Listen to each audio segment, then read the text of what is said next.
Hello दीदी, कैसे हो? मैं 16 सालों से ससुर के मिसबिहेव से परेशान थी। वो हबी को झूठ बोलकर लड़ाई करवाते थे, मेरे साथ मारपीट भी होती थी। मैं कभी अपने लिए खड़ी नहीं हो पाई। मुझे जवाब देना नहीं आता था, बस भूखी रहकर रोती रहती थी। हमें बस चुप रहकर घर बसाने की बात सिखाई गई। ससुर की गलत हरकतें सहन और डिप्रेशन में रही, पर आपकी वजह से मैंने कल ससुर को उनकी गलती हबी के सामने मनवा दी। हबी मुझे बिना गलती के मार देते और फादर की गलती साबित होने पर कहने लगे मैं बुद्धा को फॉलो करता हूँ। ससुर को खाना देने जाती हूँ तो पैजामा निकाल कर टांगे चौड़े में फैलाकर बैठे रहते हैं। हबी तो मुझे ही कहते हैं तुम्हें तो कमियां ही नज़र आती हैं। क्या करूँ दी, आपसे बहुत हिम्मत मिली है, आपके गले लगकर रोने का मन करता है। अरे यार, लेकिन ये जो है ना कि वो जब आप जाते हो तो टांगे फैलाकर वो करने बैठते हैं। आप ना उल्टा करो। अगर आदमी कहने से समझ जाए तो ठीक, लेकिन समझदार होते हैं, जानबूझ के इस तरीके की हरकत कर रहे हैं ना, तो आप उल्टा वहाँ पर जाके या तो मुंह नीचे करके उठाओ मत, रखो और चले जाओ खाना। अपनी निगाह उठाओ मत। जब आप कमरे में एंट्री कर रहे हो, आपने वहाँ से निगाह एक मार ली कि भैया वो किस मुद्रा में बैठे हैं, ठीक है। अब वहाँ जाके आपको उस उधर दोबारा देखने की ज़रूरत नहीं। सीधे स्टूल पर, टेबल पर, जहाँ पर भी है खाना रखा, कुछ बोले भी ना तो आँख नीचे करके जवाब दो। चाहे उन्हें लगे कि शर्म कितनी है लड़की की आंखों में, वही ऐसे, लेकिन हमें पता है हमें वो गंद नहीं देखना, ठीक है ना। समझदार व्यक्ति कभी ऐसी हरकतें करता ही नहीं। लेकिन अगर इससे आगे कुछ बदतमीज़ी बढ़े तो फिर उन्हें उन्हीं की भाषा में जवाब देना कि ये तरीका है, ये भी उतार दो जो पहन रखा है, सिर पे नाचो हमारे। अगर मर्द होने का इतना ही खुशफहमी है कि हम मर्द हैं तो हम कैसे भी पहन सकते हैं, कैसे भी बैठ सकते हैं, तो इन्हें भी उतार दो, सिर पे नाचो हमारे, क्योंकि तुम मर्द हो, ठीक है, एक बार। लेकिन अगर सिंपल ये है कि बैठे हैं, वो बदतमीज़ी कर रहे हैं, नहीं घुसना हमें उस चीज़ में, तो सिंपल है, निगाह मार ली कैसे बैठे हैं, देन ऊपर आंख उठाओ मत, रखो खाना और जाओ। इसी तरीके के ज़िंदगी के हर पहलू से जुड़े हुए औरतों के भी और एक तो आदमियों के भी आने लगे हैं क्वेश्चन, और एपिसोड 95 के 141 प्रश्नों के जवाब ढूंढने की कोशिश में मैं आज बैठी हूँ आपके साथ बातें करने। तो चलो इन सवालों के जवाब ढूंढने के लिए आओ बहन बातें करें।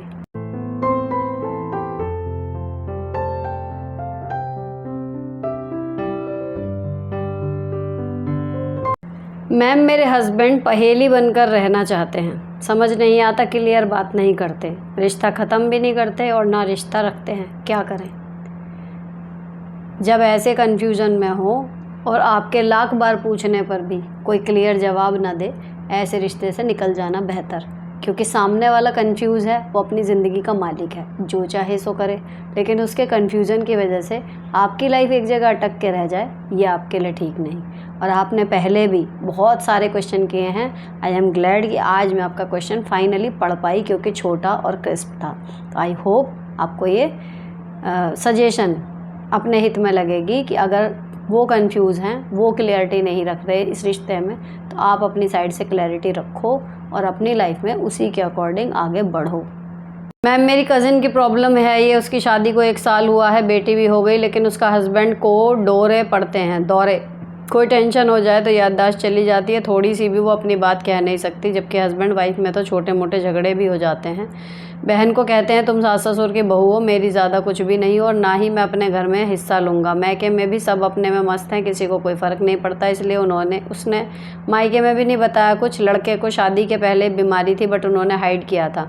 अब भी ये कहते हैं कि बस लड़के की हमें हाँ में हाँ मिला दिया करो, उसको टेंशन मत दिया करो, जबकि अपनी किसी पर्सनल थिंग को हाथ भी नहीं लगाने देता लड़का, ना फ़ोन ना बैग। कहते हैं हमारे यहाँ बीवी को जो चाहिए वो मिल जाएगा, बस हस्बैंड से ये मत पूछो कि वो क्या कर रहे हैं, क्यों कर रहे हैं, वो बहुत परेशान हैं। टॉक्सिक फैमिली है और अपने मैके में उसे बताना चाहिए, भले उसे फ़र्क नहीं पड़ रहा। मान लो आपका कहना है कि मैके में किसी को कोई फ़र्क नहीं पड़ता, इसलिए उसने वहाँ पर बताया नहीं। कल को आपकी कज़िन अगर उस शादी से निकलने की सोचे तो कम से कम घर में समाज के 4 घरों को कुछ को आइडिया तो हो कि उसकी शादी में कोई प्रॉब्लम भी थी। वरना क्या होता है, आप एक पिक्चर बना के चल रहे हो कि आप ठीक ठाक चल रहा है, हमने अपनी परेशानी किसी को बताई नहीं, सडनली बम फूटता है ना, तो कहीं ना कहीं आक्षेप ये होता है कि तब से इतने साल से तो बड़े आराम से रह रही थी, अब क्या कांटे लग गए। ये बात आती है नॉर्मली, और फिर कहीं ना कहीं उंगली उठेंगे आपकी बहन पर। तो अगर हम अपनी शादी में परेशान हैं तो देखो ये वो ज़माने नहीं है, और मुझे लगता है कभी भी नहीं थे। ये बकवास होती है कि यहाँ की बात अपने पीहर की बात वहाँ, ससुराल की बात पीहर में जाके बताने वाली लड़कियाँ घर ख़राब कर देती हैं। अरे ऐसा भी क्या राज है, नॉर्मल फैमिली है, रोज़ का खाना बनाना, नहाना धोना, आना जाना, रिश्तेदारों का लेना देना, यही सब तो होती है परिवार। ऐसे क्या राज हैं तुम्हारे जो वहाँ पता चल जाएंगे तो तुम्हारी बेइज्जतियाँ हो जाएंगी? और अगर ऐसे हैं तो फिर तुम जलील इंसान हो। मुझे तो सिंपल सा लॉजिक लगता है। प्रिवेसी के नाम पे आपके यहाँ की ऐसी कौन से राज, कौन से गड़े खजाने वो कर रखे हैं? भाई आदमी क्या हाइड करता है कि हमारा अगर कोई गलत तरीके से कमाया हुआ पैसा है वो हाइड करेगा, इंसान की पता लग गया हाय पड़ेगी या कोई शिकायत कर देगा या कुछ करेगा, या फिर कुछ बदचलनी या चरित्र वाली चीज़ें होती हैं वो छुपाता है। नॉर्मल फैमिली, नॉर्मल एक सोशल परिवार है, उसमें क्या ही ऐसे राज होंगे? तो अगर हमें शादी के बाद ससुराल में कुछ परेशानी हो रही है तो हमें ये नहीं सोचना चाहिए उस टाइम पे कि घर वालों को बताएंगे उनको टेंशन हो जाएगी, ये वो, भगवान ना करे। लेकिन अगर कल को वो बढ़ी गई बात तो एटलीस्ट एक आइडिया तो हो। जैसे मान लो कोई चलते चलते मर गया, एक मलाल रह जाता है ना, क्या हुआ होगा, कैसे हो गया होगा, अरे ऐसा कैसे हो गया। लेकिन वही आदमी अगर थोड़ा बीमार हो जाए पहले, एक माइंड मेकअप हो जाता है कि ऐसा हो सकता है, वो मर सकता है, उसकी जान को खतरा है। तो अगर आपकी शादी में प्रॉब्लम है और ये जो चल रहा है ये नॉर्मल नहीं है, मैं भी आगे जाके आपके कज़िन में एडजस्ट ही ना कर पाया और वो फाइनली ये डिसीजन ले कि मुझे इस शादी से निकलना है, भैया तुम्हारा लड़का साइको है या उसको दौरे पड़ते हैं या तुम्हारे घर में ये है कि सब मिल जाएगा बस पति की हाँ में हाँ मिलाते रहो, ये प्रैक्टिकली पॉसिबल नहीं है। तुम्हारे घर में ऐसी रूढ़िवादी या अजीब तरीके की परंपराएं हैं तो उसका बोझ आने वाली लड़की उठाए नहीं उठाए ये उसकी चॉइस है, और ज़रूरी नहीं है कि वो उठाए। तो अगर कल को वो निकलने की कोशिश करेगी तो वो किस मुंह से कहेगी कि इतने साल सब कुछ शांति से था? फिर कहेगी जी मैंने तो तुम्हें बताया नहीं क्योंकि तुम परेशान नहीं हो। भाई परेशान हो ना हो, अगर उन्हें फ़र्क नहीं पड़ता ना ऑब्वियसली, तो वो परेशान होंगे ही नहीं। You have to just inform them कि ये चल रहा है। कल को कोई उठ के ये ना कहे कि तू तब से क्यों बैठी थी। समझ रहे हो?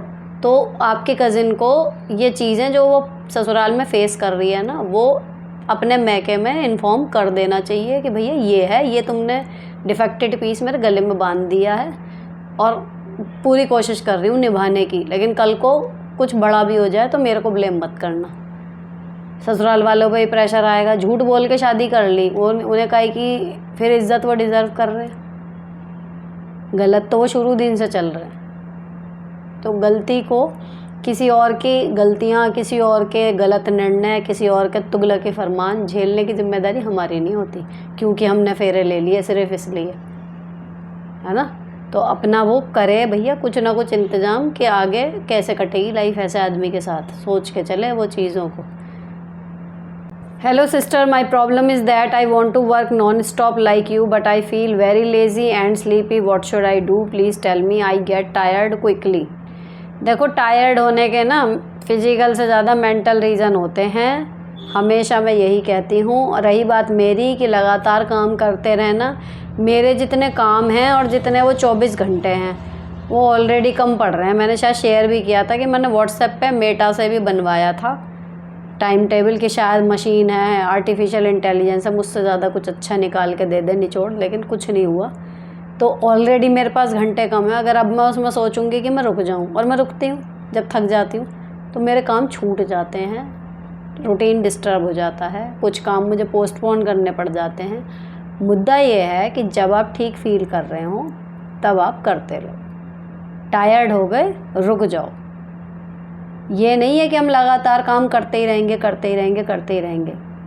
सिर्फ इतना अपने मन में समझाओ कि जब ठीक लग रहा है तब मत बैठो, तब काम करो।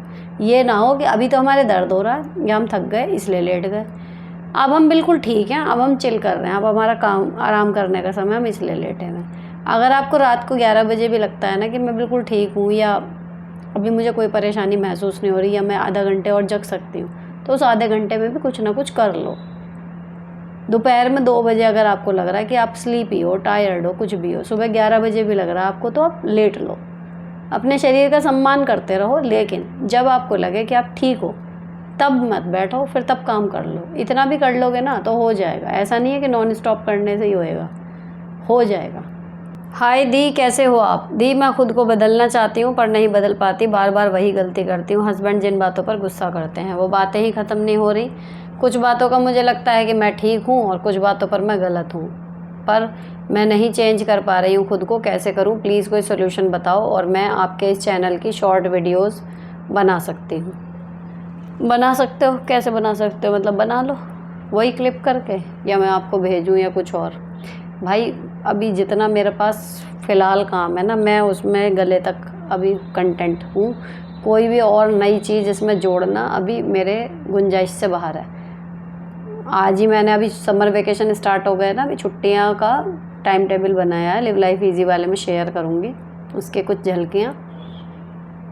मतलब स्कूल के 7 घंटे पता ही नहीं है कहाँ चले गए, अगर मैं इन सारे कामों को जैसे रूटीन में डेली जितना जाना चाहिए उतना भेज रही हूँ तो मेरे पास अभी कुछ भी और एक चीज़ भी बढ़ाने के लिए बिल्कुल भी मौका नहीं है। इसके शॉर्ट्स बनाने के लिए बस यही है कि जिसको जो अच्छा लगे पार्ट वो क्लिप कर लो और शेयर कर दो अपने जहाँ पे भी स्टेटस वगैरह में, जहाँ पे भी लगाना है। बाकी अभी इसके शॉर्ट्स बनाने का मेरा मौका बिल्कुल भी नहीं है, और ना मैं अभी किसी को हायर कर रही हूँ, क्योंकि किसी को हायर करके काम करवाना भी मुझे लगता है एक टास्क, उसके लिए भी मेरे पास अभी नहीं है एनर्जी और टाइम। इन फ्यूचर अगर ये सब काम जैसे अभी अभी बढ़ा है ना, भाई मेरे हस्बैंड अभी पीछे काफ़ी कुछ करवा दे रहे थे, लेकिन अभी उनका जो नया काम शुरू हुआ है अब वो इतने बिजी हो गए कि अब ये बढ़ा हुआ काम सारा मेरे ऊपर आ गया। तो अभी फ़िलहाल मेरे हाथ से बात लगभग निकलती ही जा रही है। तो पहले धीरे धीरे करते करते जब ये चीज़ रूटीन में आ जाएंगी, रिदम में आ जाएंगी, जब मैं कुछ सोचूंगी कि हाँ अगर इसके शॉर्ट्स वॉर्ट्स हो जाएं तो खुद बनाऊं या किसी से बनवाऊं, है ना, वो भी एक टास्क है। क्यों, देखना तो मुझे ही पड़ेगा ना कि क्या बन के आया, क्या है क्या नहीं है, वो वाली चीज़ है। आई होप कि आप समझ रहे हो। ठीक, अब इसमें जो है, जो आपका क्वेश्चन है कि कुछ बातों पर आपको लगता है आप गलत हो, कुछ बातों पर लगता है ठीक है, आप बदल नहीं पा रहे। देखो सारी चीज़ें एक साथ नहीं बदलती। आप एक काम करो, एक डायरी में एक पन्ने पे लिख लो ऐसी कौन सी चीज़ें हैं जो आपको लगता है कि आप वहाँ पर थी गलत, ठीक है, ईमानदारी से लिख लो, किसी को मत दिखाओ।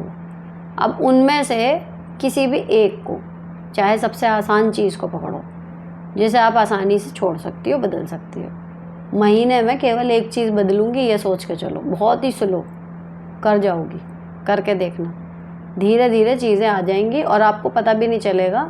6 महीने 8 महीने में आप बिल्कुल चेंज हो जाओगे। जो जो चीज़ें इरिटेट कर रही हैं आपके हस्बैंड को या जिनकी वजह से आपके दोनों की लड़ाइयाँ हो रही हैं, वो एक एक करके सब खत्म हो जाएंगी। क्योंकि ऐसा है ना, आदमी भी तो देखता है, भाई किसी चीज़ों पर मैं इरिटेट हो रहा था, अगर वो इरिटेट हो रहे हैं ना, तो जैसे ही आप वो चीज़ एक भी छोड़ोगी छोटे से छोटे, उनका ध्यान जाएगा कि भाई आज इसने ये नहीं किया। तो जब धीरे धीरे 2-3 चीज़ें आप कर लोगी ना, कुछ चीज़ों पर वो भी एडजस्ट कर जाएंगे। अभी नेक्स्ट आता है कि मैं आपको 2 साल से देख रही हूँ, आप मुझे बहुत बहुत अच्छे लगते हो। मेरी 8 साल की बेटी है, वो भी पढ़ाई में बिल्कुल ध्यान नहीं देती, मैं क्या करूँ? देखो बच्चों का ना कुछ हिसाब किताब आजकल थोड़ा ज़्यादा बिगड़ा हुआ है। एक तो उनके लिए जो रिज़ल्ट पे नंबर लाने की जो वो है, वो प्रेशर बहुत बढ़ गया। हर माँ बाप को अपना बच्चा 99 पे चाहिए, सब तो आएंगे नहीं। और दूसरी चीज़ क्या हो रही है, डिस्ट्रैक्शन। हमारे टाइम पे बहुत कम थे, इनके टाइम पे बेचारों के बहुत ज़्यादा है। मुझे कहीं ना कहीं आजकल के बच्चों को ये नहीं दिखता कि इनकी लाइफ कितनी लग्जरी में, मुझे लगता है ये लोग कितने बेचारे हैं। मुझे सच में ये फील आता है आजकल के बच्चों को देख के। इनकी लाइफ सोच के देखो ना, तो ढंग से कोई एडवेंचर है, कुछ नहीं है। फिजिकल हम लोग 2-2 घंटे शाम को बाहर गलियों में ऐसे ही खेलते रहते थे, क्योंकि इतना ख़राब माहौल नहीं था। मम्मी को याद तब आती थी कि हाँ खाने का टाइम है, बच्चे कहाँ हैं, गर्मियों का टाइम है, 7:45-8 बजे तक छुपम छुपाई ये वो खेल रहे। इन बच्चों का ये फ़ोन टैब ये ऐसे चिंबक हैं कि चिपके हुए हैं, और कितना भी छुड़ाएं ये चीज़ इतनी इंटरेस्टिंग है, बैठे बैठे सब कुछ दिख रहा है, उनको इंटरेस्ट ही नहीं है ना। तो ऐसी इंटरेस्टिंग सुपर इंटरेस्टिंग चीज़ को छोड़ के पढ़ाई की तरफ ले के जाना, वो अपने आप में अगर वो चाहें भी ना तो बहुत बड़ा चैलेंज है कि यहाँ से ध्यान हटा के यहाँ पे करना। और उसमें बच्चे की इच्छा शक्ति क्यों ही होएगी, उसे क्या ही पता कि पढ़ाई क्यों करनी है। अगर उसको इच्छा है मैम की गुड बुक्स में आने की, नंबर अच्छे लाने की, या फिर कोई आपने चीज़ रख दी कि इतने नंबर अच्छे आएंगे, इतना ये मिल जाएगा, थोड़ी बहुत कर लेगा तो वो नॉर्मल है। आपको सिर्फ उसको ये देखना है कि जो कॉन्सेप्ट हैं उसके वो क्लियर होते रहें, आसान से आसान भाषा में जिस तरीके से उसको समझ में आता है वो आए। स्कूल में अगर अच्छा पढ़ाया जा रहा है, कॉन्सेप्ट बढ़िया क्लियर हो रहे हैं, सारे बच्चे कर रहे हैं, आपका ही बच्चा कमज़ोर है, तो ट्यूशन की मदद ले सकते हो अगर आप नहीं पढ़ा पा रहे, है ना। दूसरी चीज़ कि भैया पाठ को इस तरीके से कॉन्सेप्ट वाइज पढ़ा दो कि उसको मतलब समझ में आ जाए, क्यों पढ़ रहे हैं, क्यों पढ़ना ज़रूरी है, ये उसको बार बार कहानी के माध्यम से, बातों के माध्यम से बताते रहो, इसलिए पढ़ना है।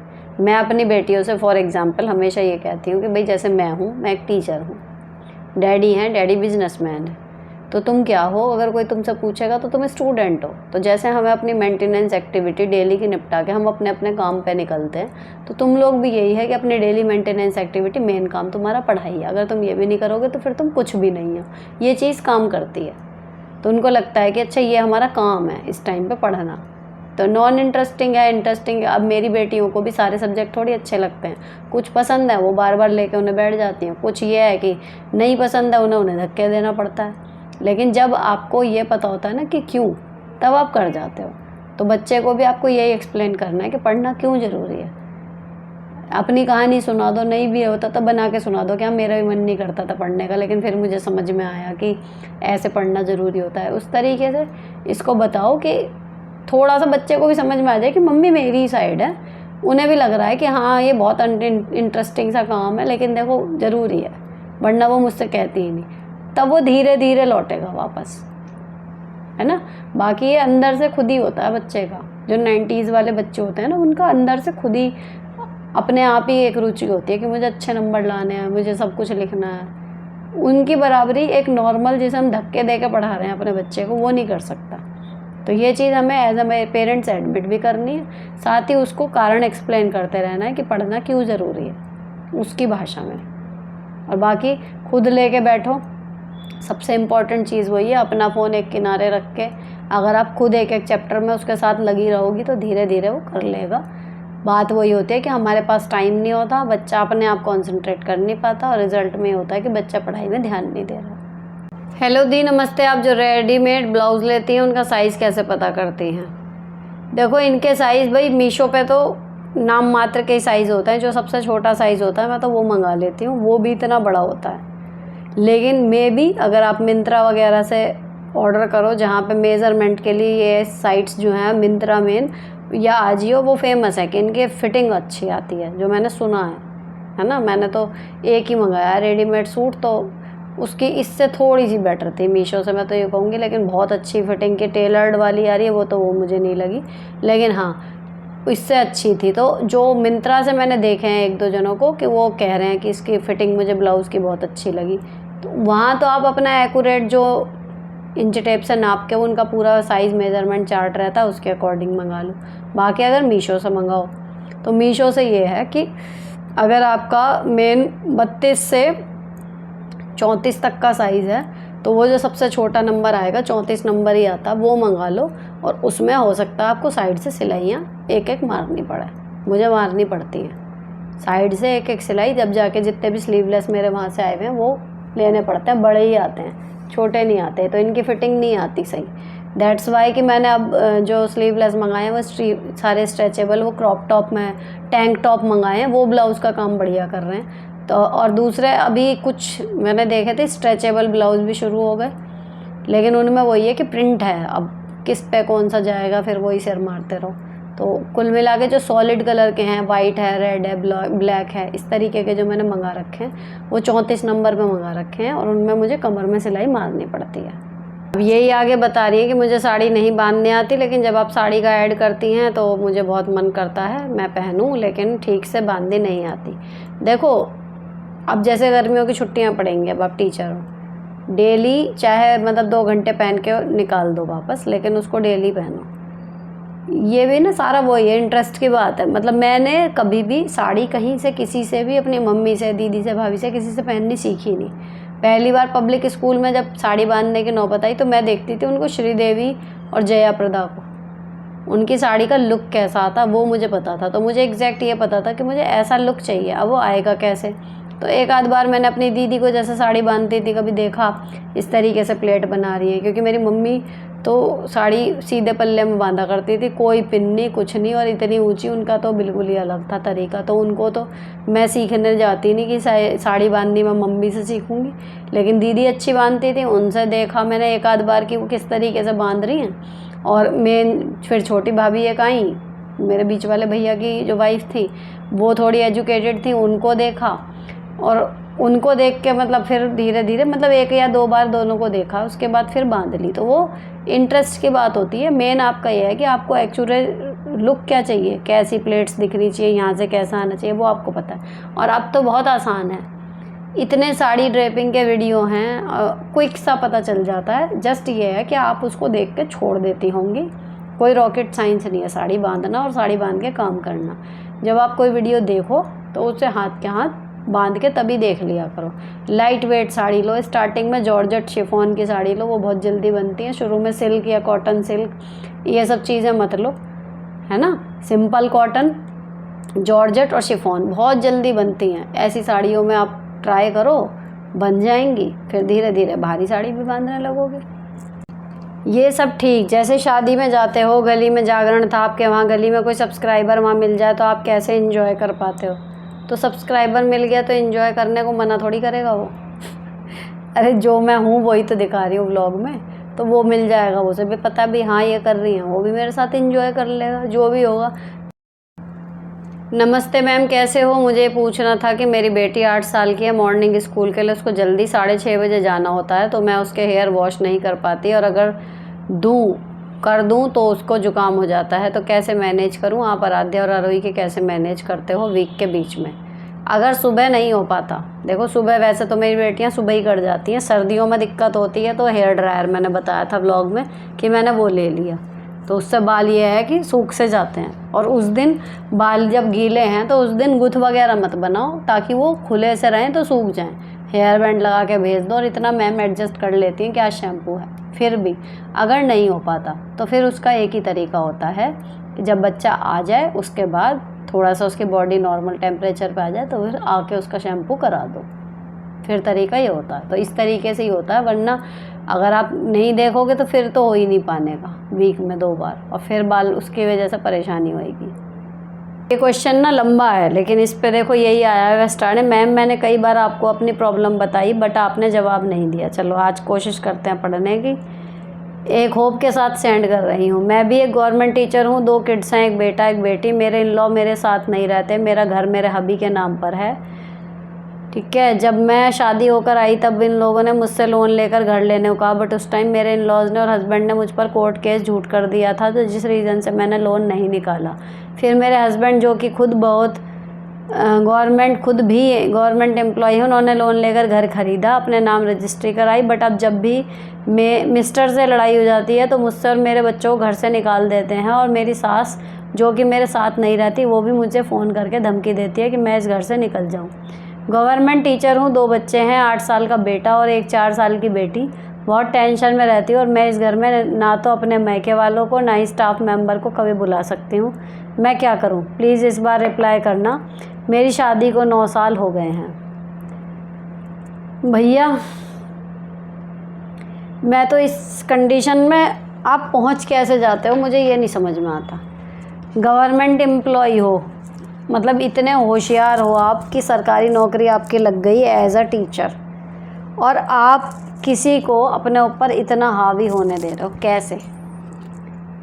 ठीक है, आपने मान लो लोन लेके नहीं लिया, अगर आप हाउसवाइफ होती तो, या फिर मान लीजिए लोन लेके उन्होंने घर ले रखा है, अगर यही बात है और बाकी आपके पति के बीच में सब सही चल रहा है, तो जो किस्तें बची हुई हैं उनको ऑफ़र कर दो कि मैं दे दूँगी किस्तें। लेकिन ये ड्रामे बंद करो रोज़ के कि घर से निकल जा, घर से निकल जा, घर से निकल जा।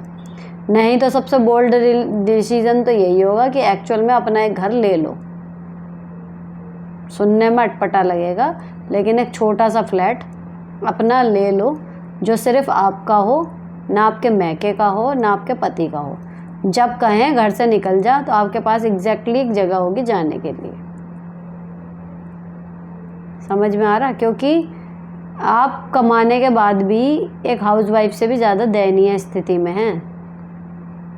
क्या तो कमाने में मन लगेगा, और फिर उस कमाने का फ़ायदा क्या, जब कमाने के बाद भी हम अपने लिए अपना आत्मसम्मान तक नहीं खरीद पाए तो क्या ही फ़ायदा है फिर, है ना। इतनी बेइज्जती तो एक हाउसवाइफ की भी नहीं होती जितनी आप गवर्नमेंट टीचर हो के बर्दाश्त कर रही हो। तो बेस्ट है एक छोटा सा फ्लैट घर अपना ले लो, ताला लगा के रखो। जिस दिन यहाँ रायते फैले हैं कि घर से निकाल दूंगा, निकल जा, उस दिन निकल जाओ, जगह है मेरे पास जाने की, धरो इसे अपने पास। जो वो माँ मरी जा रही है ना, फ़ोन कर कर के आपको सुना रही है बातें, करे जो करना है भैया। मेरे को फिर वही वाली बात आती है, पति काहे के लिए चाहिए होता है हम औरतों को। अगर हम कमा रहे हैं, पैसे का मुद्दा ख़त्म, खाना हम बना रहे हैं, कपड़े हम धो रहे हैं, बच्चे हो गए, उनका पालन पोषण हम कर रहे हैं, उनकी पढ़ाई की टेंशन हम ले रहे हैं, कितने % नंबर आ रहे हैं, ये सब करने के लिए हमें एक बैक चाहिए होती है कि भाई एक सपोर्ट, कि चल तू कर, या तू थक गई इतना मैं कर देता हूँ, या तू टेंशन मत कर, जब तेरे से ऊपर होगा मैं हूँ, है ना। कहीं राह चलते हैं कोई हम पे बुरी नज़र न डाले कि भाई ब्याहता है फलां की, हमारी इज्जत की, हमारे मान सम्मान की रक्षा कर ले, हमें मॉरल सपोर्ट दे, इसके लिए तो पति चाहिए होता है ना। और वही चीज़ हमें मिल नहीं रही तो उसको हम अपने सिर पर रख के नाचें फिर उस पति को अपने। सोच के देखो ना, आपकी लाइफ में अगर आपका ये वाला पति ना हो तो आपकी लाइफ देखो फिर क्या है। गवर्नमेंट जॉब है, अच्छी तनख्वाह है, 2 बच्चे हैं, आपके पास सिर्फ कमी है एक इमारत की जिसको आप घर कह सको, जिसमें आप रह सको, बस। और मैं ये नहीं कह रही कि लेके रहो, लेकिन एक फ्लैट होगा, चाबी आपके पास होगी, इनके ताने बंद हो जाएंगे कि निकल जा, क्योंकि ना पता है कि भैया निकलने के इसके पास है, चाहे छोटा सा ही लो, अपना एक घर ले लो, ये तनाव ख़त्म हो जाएगा। नेक्स्ट, हेलो मैम, मेरा नाम भी सुनीता है, मैं भी आपकी तरह दिल्ली में एक प्राइमरी टीचर हूँ, मेरे 2 बेटे हैं, मेरे हस्बैंड प्राइवेट जॉब में है। मेरी प्रॉब्लम सिर्फ इतनी सी है, मेरे इन-लॉज़ मेरे देवर देवरानी के साथ रहते हैं और उन्हीं का सब कुछ करते हैं। मैं अलग रहती थी, रेंट पर रहती हूँ। मेरे लॉस का इन-लॉज़ होगा यार, LOSS लिख रखा है। मेरे इन-लॉज़ का जब दिल करता है मेरे पास आ जाते हैं, छुट्टी का दिन हो चाहे वर्किंग, किसी भी वक्त आ जाते हैं, फिर आराम से खाना वाना खाकर फिर जाते हैं, रुक जाते हैं, देवरानी को बिल्कुल तक नहीं करते। आप बहुत सी बातें ऐसी हो गई जो मैं उनसे पूछती हूँ कि आपने ऐसा क्यों किया, तो उसका जवाब नहीं है।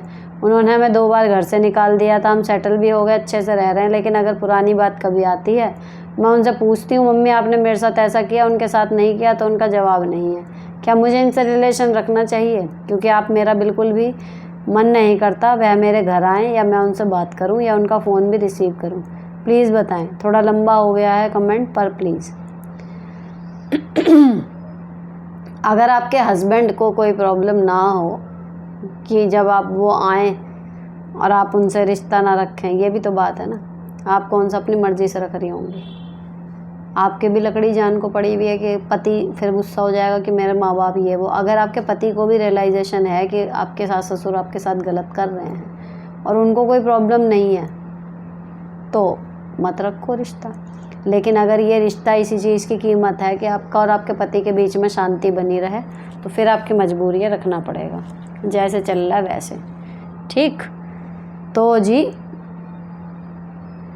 अगर छोड़ने में आपकी अपनी गृहस्थी दांव पे ना लगे तो छोड़ सकते हो, क्योंकि वो सिर्फ आपको यूज़ ही कर रहे हैं, ये तो है।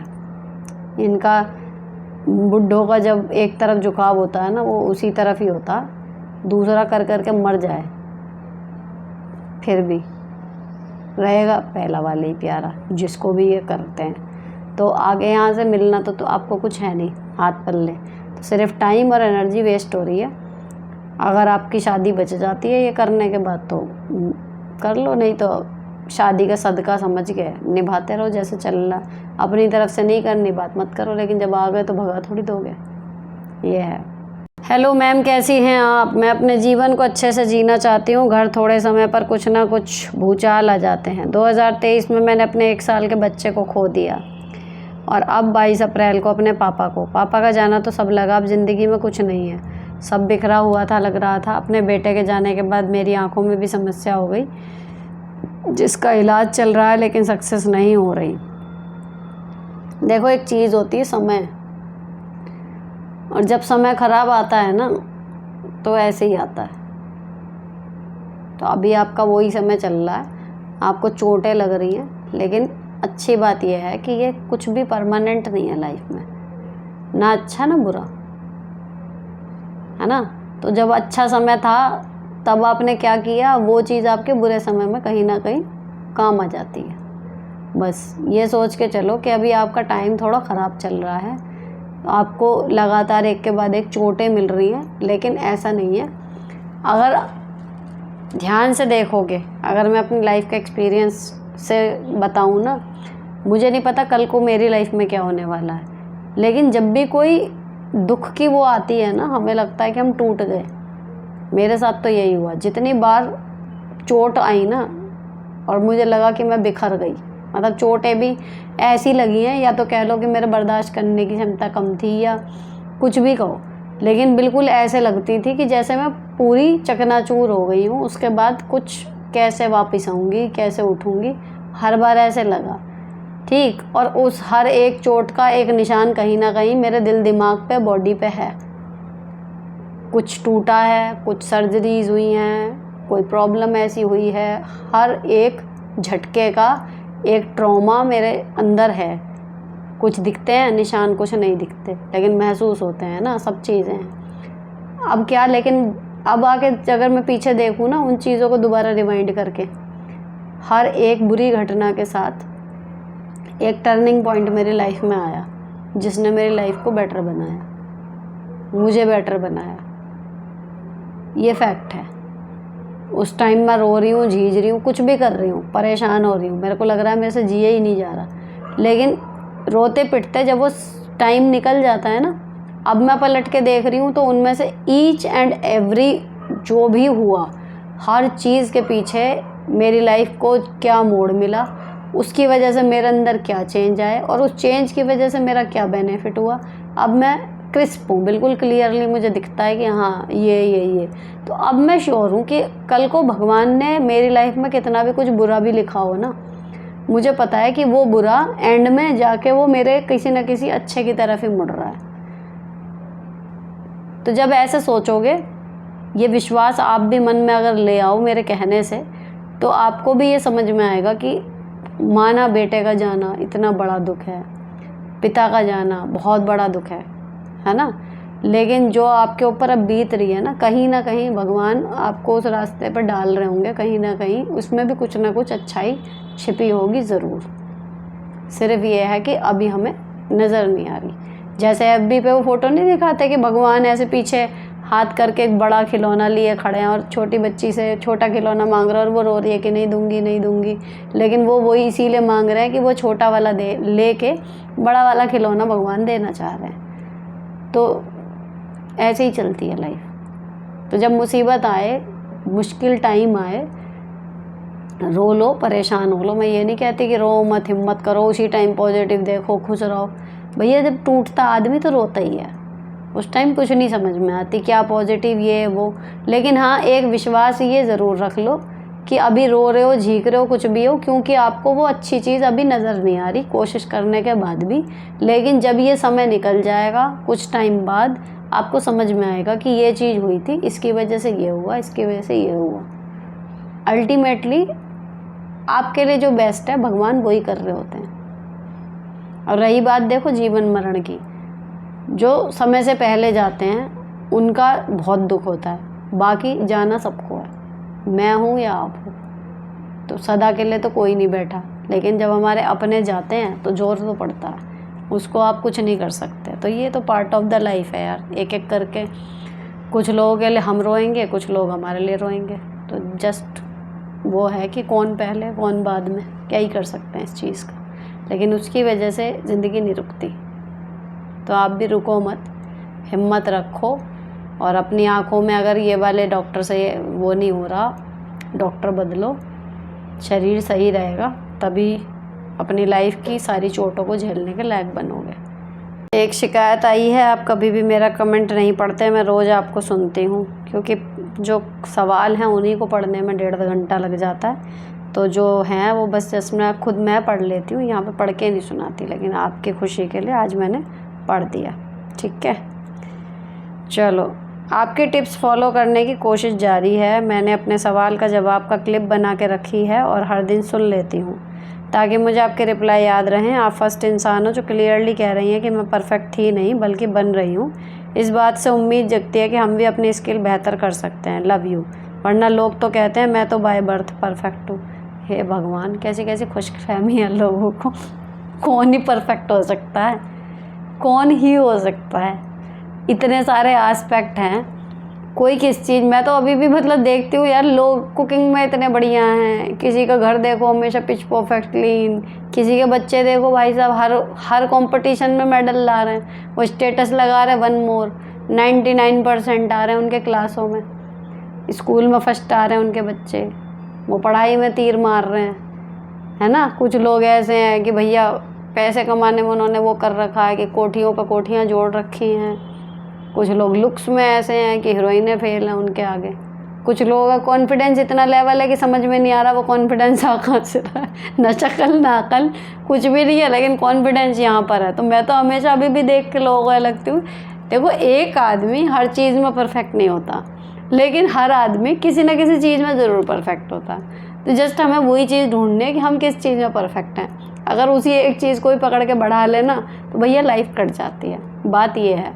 लेकिन ये कि जी, ये मैंने पहली बार सुना है कि मैं तो बाय बर्थ परफेक्ट हूँ। मुझे ऐसा कोई नमूना नहीं मिला, वरना मेरी तो उसके सामने हंसी छूट जाती कि ओए होए क्या कह दिया आपने, बाय बर्थ ही परफेक्ट हो।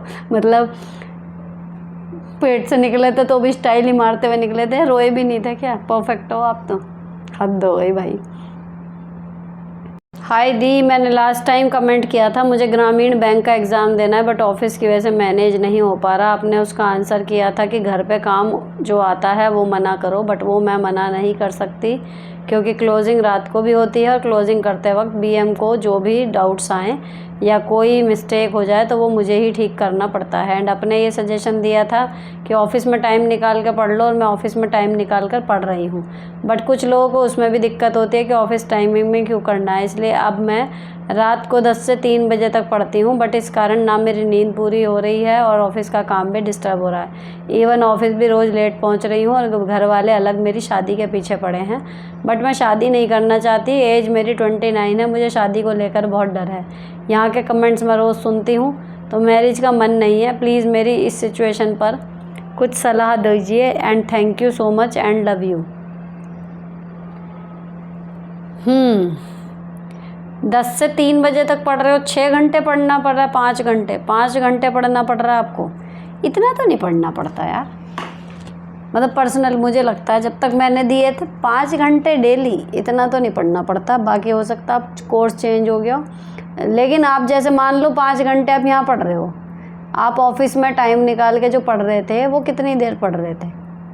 मान लो आप लंच ब्रेक में खाना खा के गॉसिप करने के बजाय आप आधा घंटे का, मैं तो कहूँ लंच हो रहा है, आपने अपना खाना 10 मिनट में ख़त्म कर लिया, बाकी के 20 मिनट में मान लो आपने कोई एक कॉन्सेप्ट पढ़ लिया, उसमें किसी को क्या ही प्रॉब्लम होगी,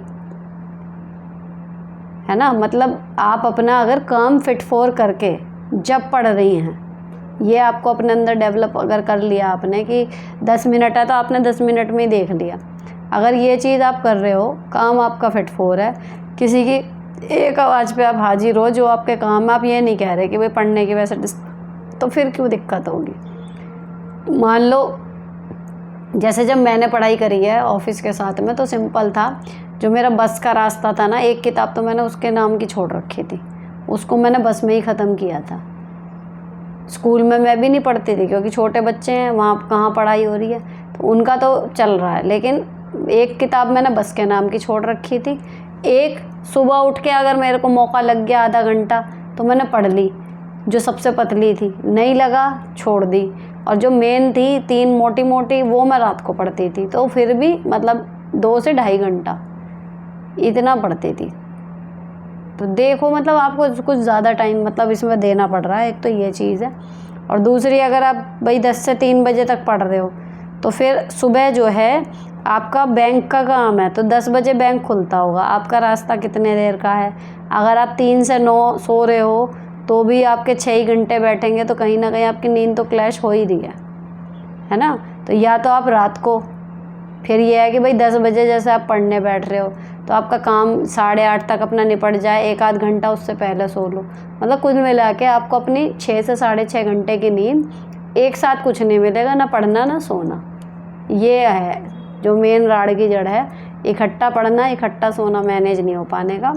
टुकड़ों टुकड़ों में सोना, टुकड़ों टुकड़ों में वो, लेकिन दोनों ही चीज़ें ज़रूरी हैं। 6.5 से कम घंटे की नींद तो अभी मेरा भी स्टेमिना नहीं बना, तो मैं आपको कैसे सलाह दे दूँ कि आप 5 घंटे की नींद में करते रहोगे काम। कुछ भी पढ़ने के लिए दिमाग तो एक्टिव मोड में चाहिए ना, और दिमाग को रीसेट करने के लिए नींद चाहिए। तो ये चक्कर है। और रही बात देखो शादी की, शादी कर लो, यहाँ के क्वेश्चन सुन के बजाय उसको निगेटिव उसमें लेने के कि शादी के बाद ये होता है, उसको एक पॉजिटिव उसमें लो कि शादी के बाद अगर ये हुआ तो अब मुझे पता है कि क्या करना है। ठीक, लेकिन अगर हम गाड़ी लेके सड़क पे ही ना निकले इसलिए कि कहीं एक्सीडेंट ना हो जाए, तो फिर तो कभी आएगी ही नहीं ना, फिर तो ड्राइविंग नहीं आएगी हमें कभी भी। बात वो वाली है। तो ऐसे मत सोचो कि शादी करनी ही नहीं है। अब मेरी शादी को भी देख लो ना फिर साथ में, ऐसी भी तो शादी होती हैं। केवल यही लोगों की शादियां जो इसमें परेशान हैं। ये 147 कमेंट आए हैं, 12,000 से ऊपर लोग इसके सब्सक्राइबर हैं, देखते और भी लोग होंगे, है ना। और कितने लोग ऐसे भी होंगे जो इसमें नहीं भी हैं। ऐसा नहीं है कि सबकी शादियों में यही हो रहा है, लेकिन कुछ बेसिक हैं जो अगर हमें क्लियर हो तो शादी के बाद होने वाली आधी से ज़्यादा प्रॉब्लम नहीं होती। तो इतनी टेंशन मत लो कि शादी नहीं करोगे। पहले अभी तो शादी का छोड़ो, कह दो भैया जितनी देर मेरा पेपर है वो तो मुझे पहले पेपर तो दे लेने दो, तुम इतना देख लो लड़का, उन्हें ये बोल दो कितने लड़का वड़का देख लो, शादी तो मैं तभी करूँगी जब मेरी नौकरी हो जाएगी। नेक्स्ट, हेलो मैम, आपकी सजेशन बहुत अच्छे लगते हैं मैम। मैंने आपसे पहले भी बात की थी। मेरे हबी अपने ऑफिस में किसी लड़की से सारी बात शेयर करते हैं, आप घर वालों को सारी बात बताती हैं।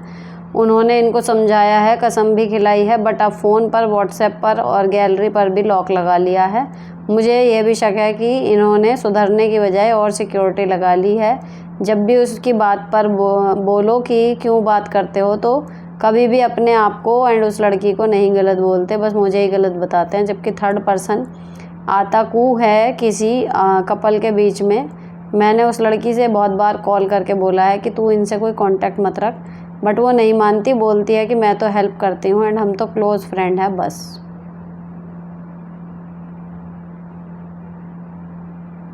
मतलब आपने घर वाले अपने इन्वॉल्व कर लिए, नहीं कर लिए। ऑफिस में जाके किसी दिन आप करोगे वो भी तमाशा लगेगा, फिर इन्हें क्या कर सकते हैं इसमें। उस लड़की को फ़ोन करके बोला तो उसे वो कह रही है कि क्लोज़ फ्रेंड है। गालियाँ निकाल दो एक दो। मतलब मैं होती इस कंडीशन में तो शायद मैं उसे गालियाँ निकाल देती 2-4 कि क्लोज़ फ्रेंड है तो अपने जेब में रख, अपनी क्लोजनेस कहीं और जाके बढ़ा, हमारे पति से मत बढ़ावा है ना। और इधर पति को भी कहती कि या तो फ़ोन का लॉक खोलो नहीं तो तोड़ दूँगी अभी फ़ोन। ठीक, मतलब कुछ रौद्र रूप यहाँ दिखाने की ज़रूरत है। नहीं तो सीधे बोल दो कि मैं भी नौकरी करने जा रही हूँ, फिर मेरा भी क्लोज़ फ्रेंड बनेगा, चलेगा। ऐसे कर लो, फिर हम भी क्लोज़ फ्रेंड से बात कर लें, तुम भी अपनी क्लोज़ फ्रेंड से बात कर लो। ऐसे ही चलता रहेगा मामला। बच्चे पल जाएंगे, हमारे क्लोज़ फ्रेंड ही पाल लेंगे हमारे बच्चे। उनको थोड़ा सा मुझे लगता है कि आपने तमीज़ से बोला है तो थोड़ा सा बदतमीज़ी से बोल के देख लो, क्योंकि जब आदमी अपनी खो ही चुका इज्जत, सुन ही नहीं रहा, किसी रिश्ते की बात ही नहीं है उसके लिए ख़ास, बस अपना अपना अपना, काहे की इज्जत करनी है आपको। थोड़ा सा उन्हें जलील करके देख लो, क्या पता तमीज़ में हो जाए, क्या पता। उम्मीद कमी है वैसे, क्या जी हम तो फ्रेंड है, इसकी सोच गलत है, फिर ये वाली बात हो जाती है, फिर हमारी सोच गलत हो गई, हम सोच गलत रहे हैं ना। ऐसा कैसा क्लोज़ फ्रेंड, कैसी क्लोज़ फ्रेंड हो जाती है जो पति पत्नी से ऊपर हो गई है। आग लगे ऐसे क्लोज़ फ्रेंड में। उनका क्लोज को क्लोज ही ना कर दो, पूरा बंद कर दो क्लोज। तो बात यहीं से शुरू होएगी कि भैया ये लॉक काहे को लगा रखे हैं, हमारी गैलरी में तो नहीं लग रहे लॉक, देख लो, हमारी शक्लों की फ़ोटो खींची होंगी, हमारे बच्चों की फ़ोटो खींची होंगी, तुम्हारी होंगी, हमारी गैलरियों में तो नहीं लग रहे लॉक। अगर तुम इतने क्लोज़ फ्रेंड और बिल्कुल क्लोज़ वाले लेकिन नीट वाले दोस्त हो तो उसमें लॉक लगाने की ज़रूरत क्यों पड़ती है? उसमें ऐसी क्या ही बात है जो मैं पढ़ लूँगी वो गलत हो जाएंगी? ऐसा कैसा क्लोजनेस होती है किसी और से जो पति पत्नी से ज़्यादा क्लोज हो जाता है कि उससे भी छुपा के हम तुझसे बात करेंगे? तो वो तो बेकार की बात है, गोली देने वाली। ऐसा कुछ नहीं होता, वो गलत ही होता है। फिर कन्वेंस कोई कितना ही कर ले, मैं तो ना हूँ कभी कन्वेंस इस चीज़ के लिए। कुछ गलत नहीं है तो खोलो लॉक, सामने बात करो, हमारे बुलाओ घर पे, बच्चों से बुआ कहलवाओ, सिंपल है। अपने बच्चों से बुआ कहलवाओ, नहीं है कुछ गलत तो। उसके बच्चे तुम्हें मामा कहवे, नहीं है अगर शादीशुदा तो भी भैया कह। फ्रेंड क्या होता है? फिर भैया कह ना। फ्रेंड का रिश्ता भाई नाम लेने का तभी तक तो है जब तक शादी नहीं हुई कि भाई आगे कहीं जाके हमारी शादी ना हो जाए। अब तब तुम्हारी शादी हो गई, भैया कह, मुझे भाभी कह, बच्चों से बुआ कहलवाओ, बनो क्लोज फ्रेंड और क्लोज आ जाओ, गले मिल लो हमारी तरफ से। हम तो तब भी मना नहीं करेंगे, लेकिन राखी बंधवाओ। कुछ होगा तो पता चल जाएगा, नहीं होगा तो वहीं रुक जाएगा। दोनों सूरतों में क्लियर करना ज़रूरी है। नेक्स्ट, हेलो दी, कैसे हो आप? मेरी प्रॉब्लम सॉल्व कर दो। देखते हैं जी, कोशिश करते हैं। प्लीज़, मेरे हस्बैंड आर्मी में है, मैं घर पे रहती हूँ, जॉइंट फैमिली है। सास बात बात पे कहती है मेरी ननंद को देख के मैं राज़ी नहीं हूँ, बल्कि मैं किसी से ज़्यादा बात भी नहीं करती, अपना काम करके रूम में आ जाती हूँ। सास दादी सास ननंद मिलकर बुराई करती रहती हैं। हस्बैंड को बताती हूँ तो कहते सारी बात बताती है। अब मैं उन सबसे बिल्कुल नहीं बोलती। आज सास की तबीयत डाउन थी, दादी और नंद ने भैंसों का काम किया, पड़ोस की आंटी हैं भी भैंसों का काम करवाया, बट मेरे को किसी ने नहीं बोला। आप कुछ हेल्प कर दो, मेरा मन इनसे इतना भर गया है, क्या बताऊँ। मैंने भी सोचा कोई कुछ काम कहेगा तभी करूँगी, बाकी जो मैं हमेशा करती हूँ वो काम मैंने कर दिया। अपने बच्चों के साथ खेल लेती हूँ, अब तो बाहर भी खाने लग गए अपने आप। कपड़े अलग कर लिए मेरी सास ने धोने के लिए, बाकी पूरी फैमिली के मैं धोती हूँ। आप ही बताओ मैं क्या करूँ? इसमें आपको कुछ करने की ज़रूरत है नहीं, अपना काम कर रही हैं, करने दो। आपके क्या पेट में दर्द हो रहा?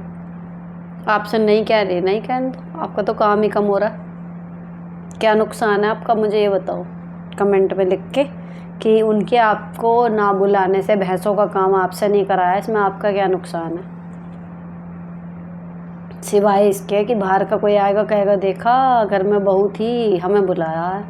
कोई कहे वह सामने आपके, सीधे कह दो देख कहा हमसे, नाक लगा रखी थी, हमने भी लगवा ली, क्यों किसी की लगी लगाई छुड़ा में, बात ख़त्म।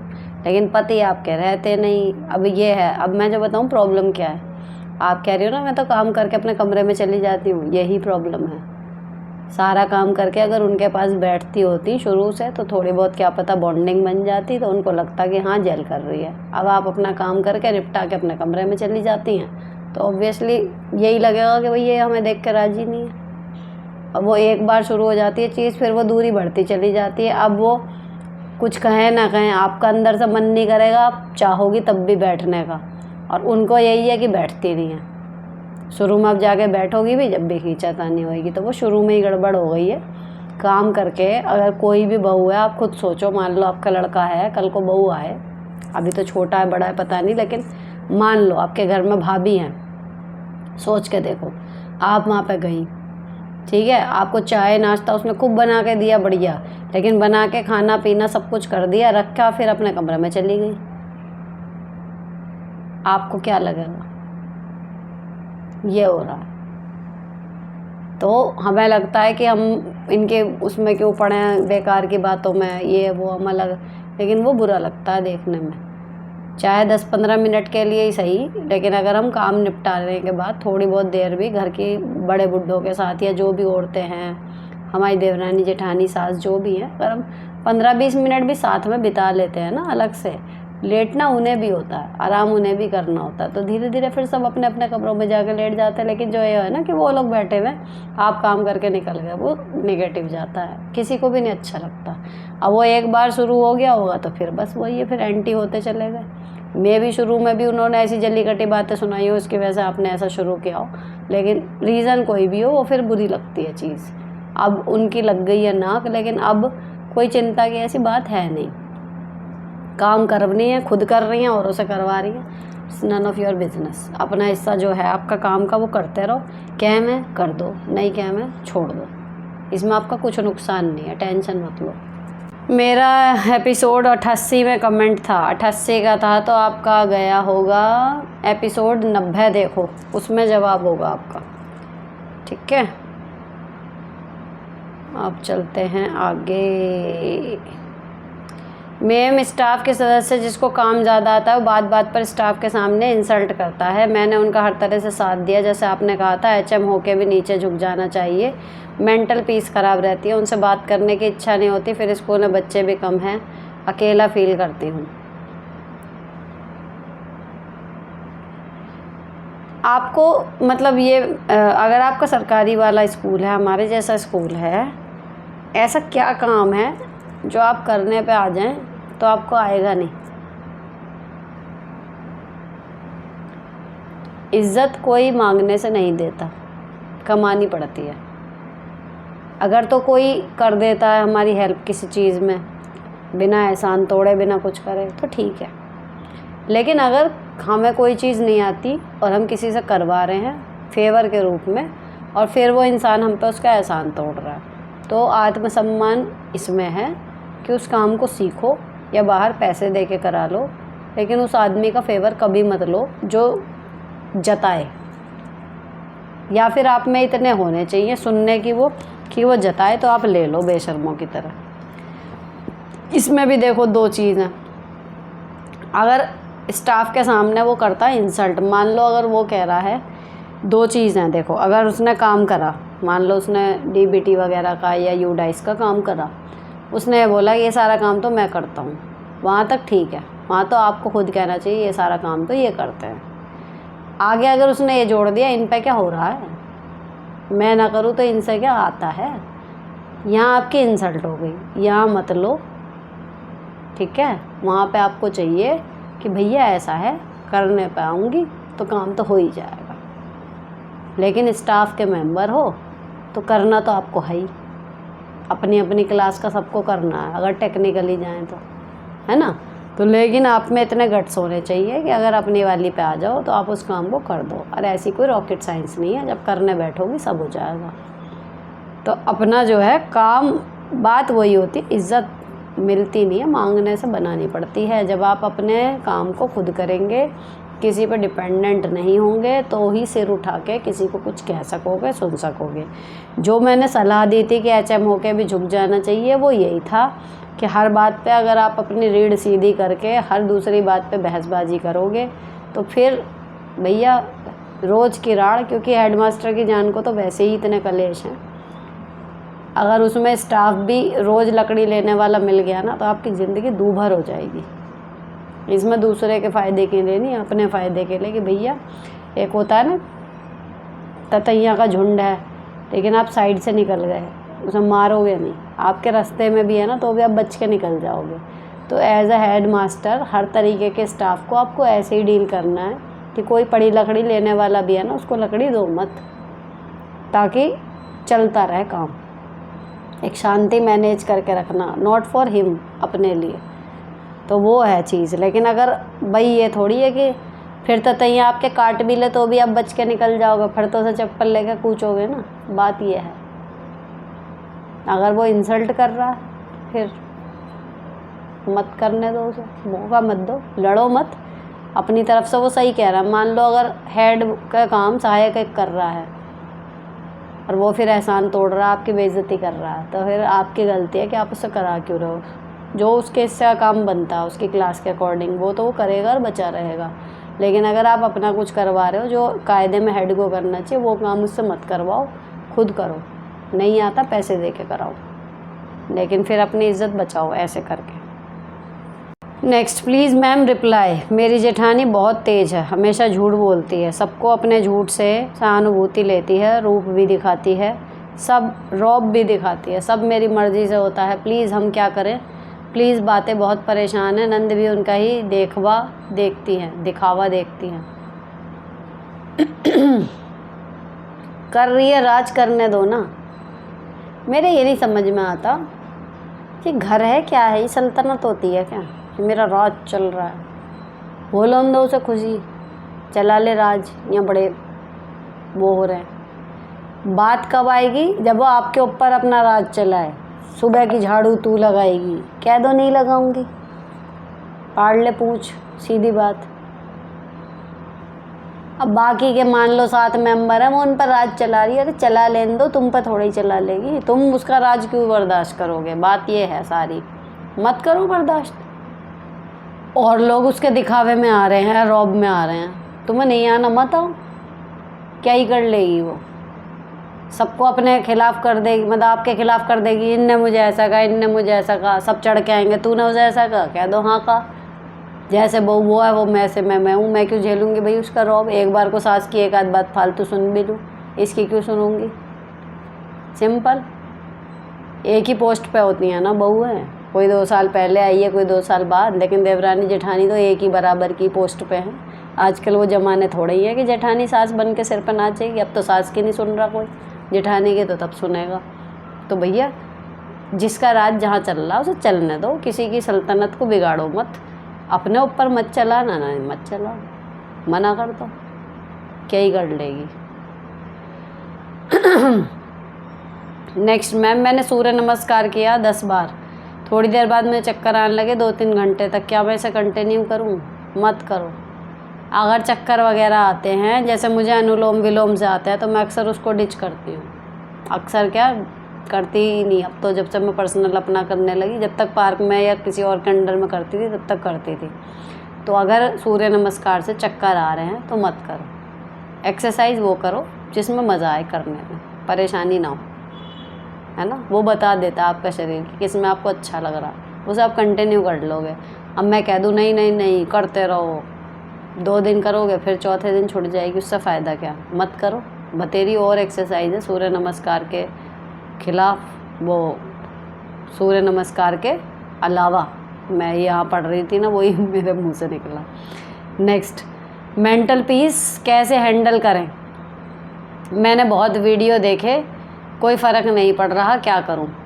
मेंटल पीस, ये दुर्गा देवी अभी तो आया था, दुर्गा देवी के नाम से एक और, ये जो प्रिंसिपल मैम थी उनका ही है ये। इनका मेंटल पीस कैसे मेंटेन करें, ये है कि जी कोई अपने आप में खुश कैसे रहें। जैसे आप कहते हो पति पर निर्भर रहना पड़ता है कई चीज़ों के लिए, जैसे अपना घर बनाना, गाड़ी को सही करवाना, कोई मशीनी सामान खरीदना आदि। जॉइंट में घर है लेकिन उनके अलावा कोई सुनने वाला नहीं है, वर्किंग हूँ, स्टाफ से भी परेशान, घर से भी परेशान, कैसे खुश रहें? इस उम्र में 40 की हो गई, क्या करूँ प्लीज़ बताओ।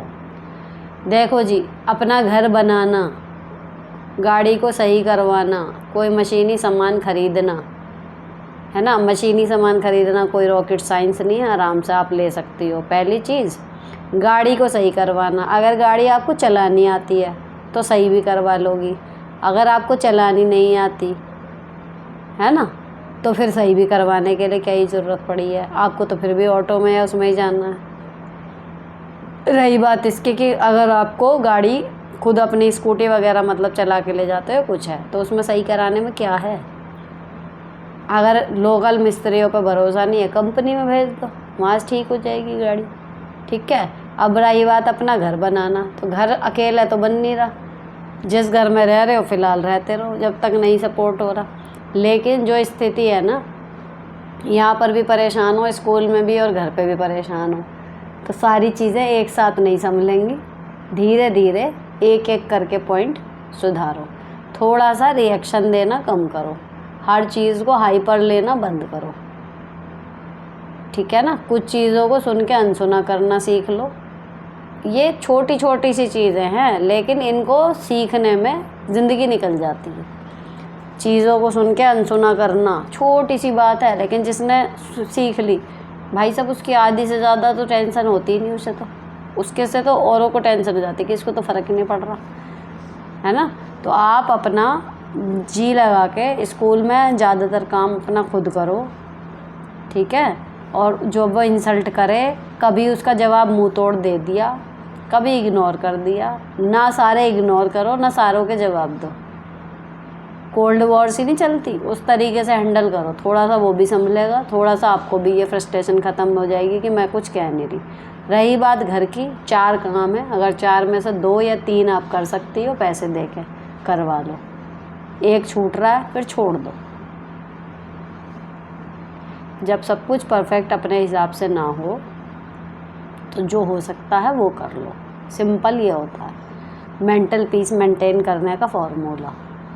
मेंटल पीस नहीं है इसका मतलब एंजाइटी है ना। एंजाइटी का मतलब ही यही होता है कि जो हम दिमाग में करना चाहते हैं और जो हम प्रैक्टिकली में कर रहे हैं उसके बीच में जितना ज़्यादा फ़र्क होगा ना एंजाइटी उतनी ज़्यादा बढ़ती है। इसी का उल्टा होता है कि जो हमने दिमाग में सोचा और जो हमने प्रैक्टिकल में किया उसमें से थोड़ा सा अगर अंतर कम हो गया तो हमारी एंजाइटी कम हो जाती है, दिमाग शांत हो जाता है। तो उसका तरीका वही है। मान लो हमने 4 काम या 10 काम सोचे हुए हैं जो हमें औरों से लेने हैं या खुद करने हैं, है ना। अब हमने अपने वाले तो कर लिए और वाले करके नहीं दे रहे, तो अगर वो 4 के 4 काम नहीं करके दे रहे उनमें से अगर एक काम भी आप करवा लो खुद या उनसे तो वो ना होने से बेहतर है। सारी चीज़ें एक साथ सही करने की कोशिश मत करो, ना उम्मीद करो, लेकिन जो हो सकता है छोटा छोटा बीच का सा रास्ता पकड़ के अपना टाइम निकालो, धीरे धीरे शांत हो जाओगी, है ना। मेन जो मुझे आपकी बात सुन के समझ में आ रहा है ना वो ये है, आप लगभग हर दूसरे काम के लिए शायद दूसरे पर डिपेंडेंट हैं। नौकरी भले कर रही हैं आप, स्कूल में उस मास्टर पे और घर में अपने पति पे, इसीलिए आप इतनी इरिटेट हो रही हो। जितने ज़्यादा से ज़्यादा काम आप खुद अपने हाथ से करना शुरू कर दोगी ना, करके देखना, उतनी आप खुश और शांत रहना शुरू कर दोगी।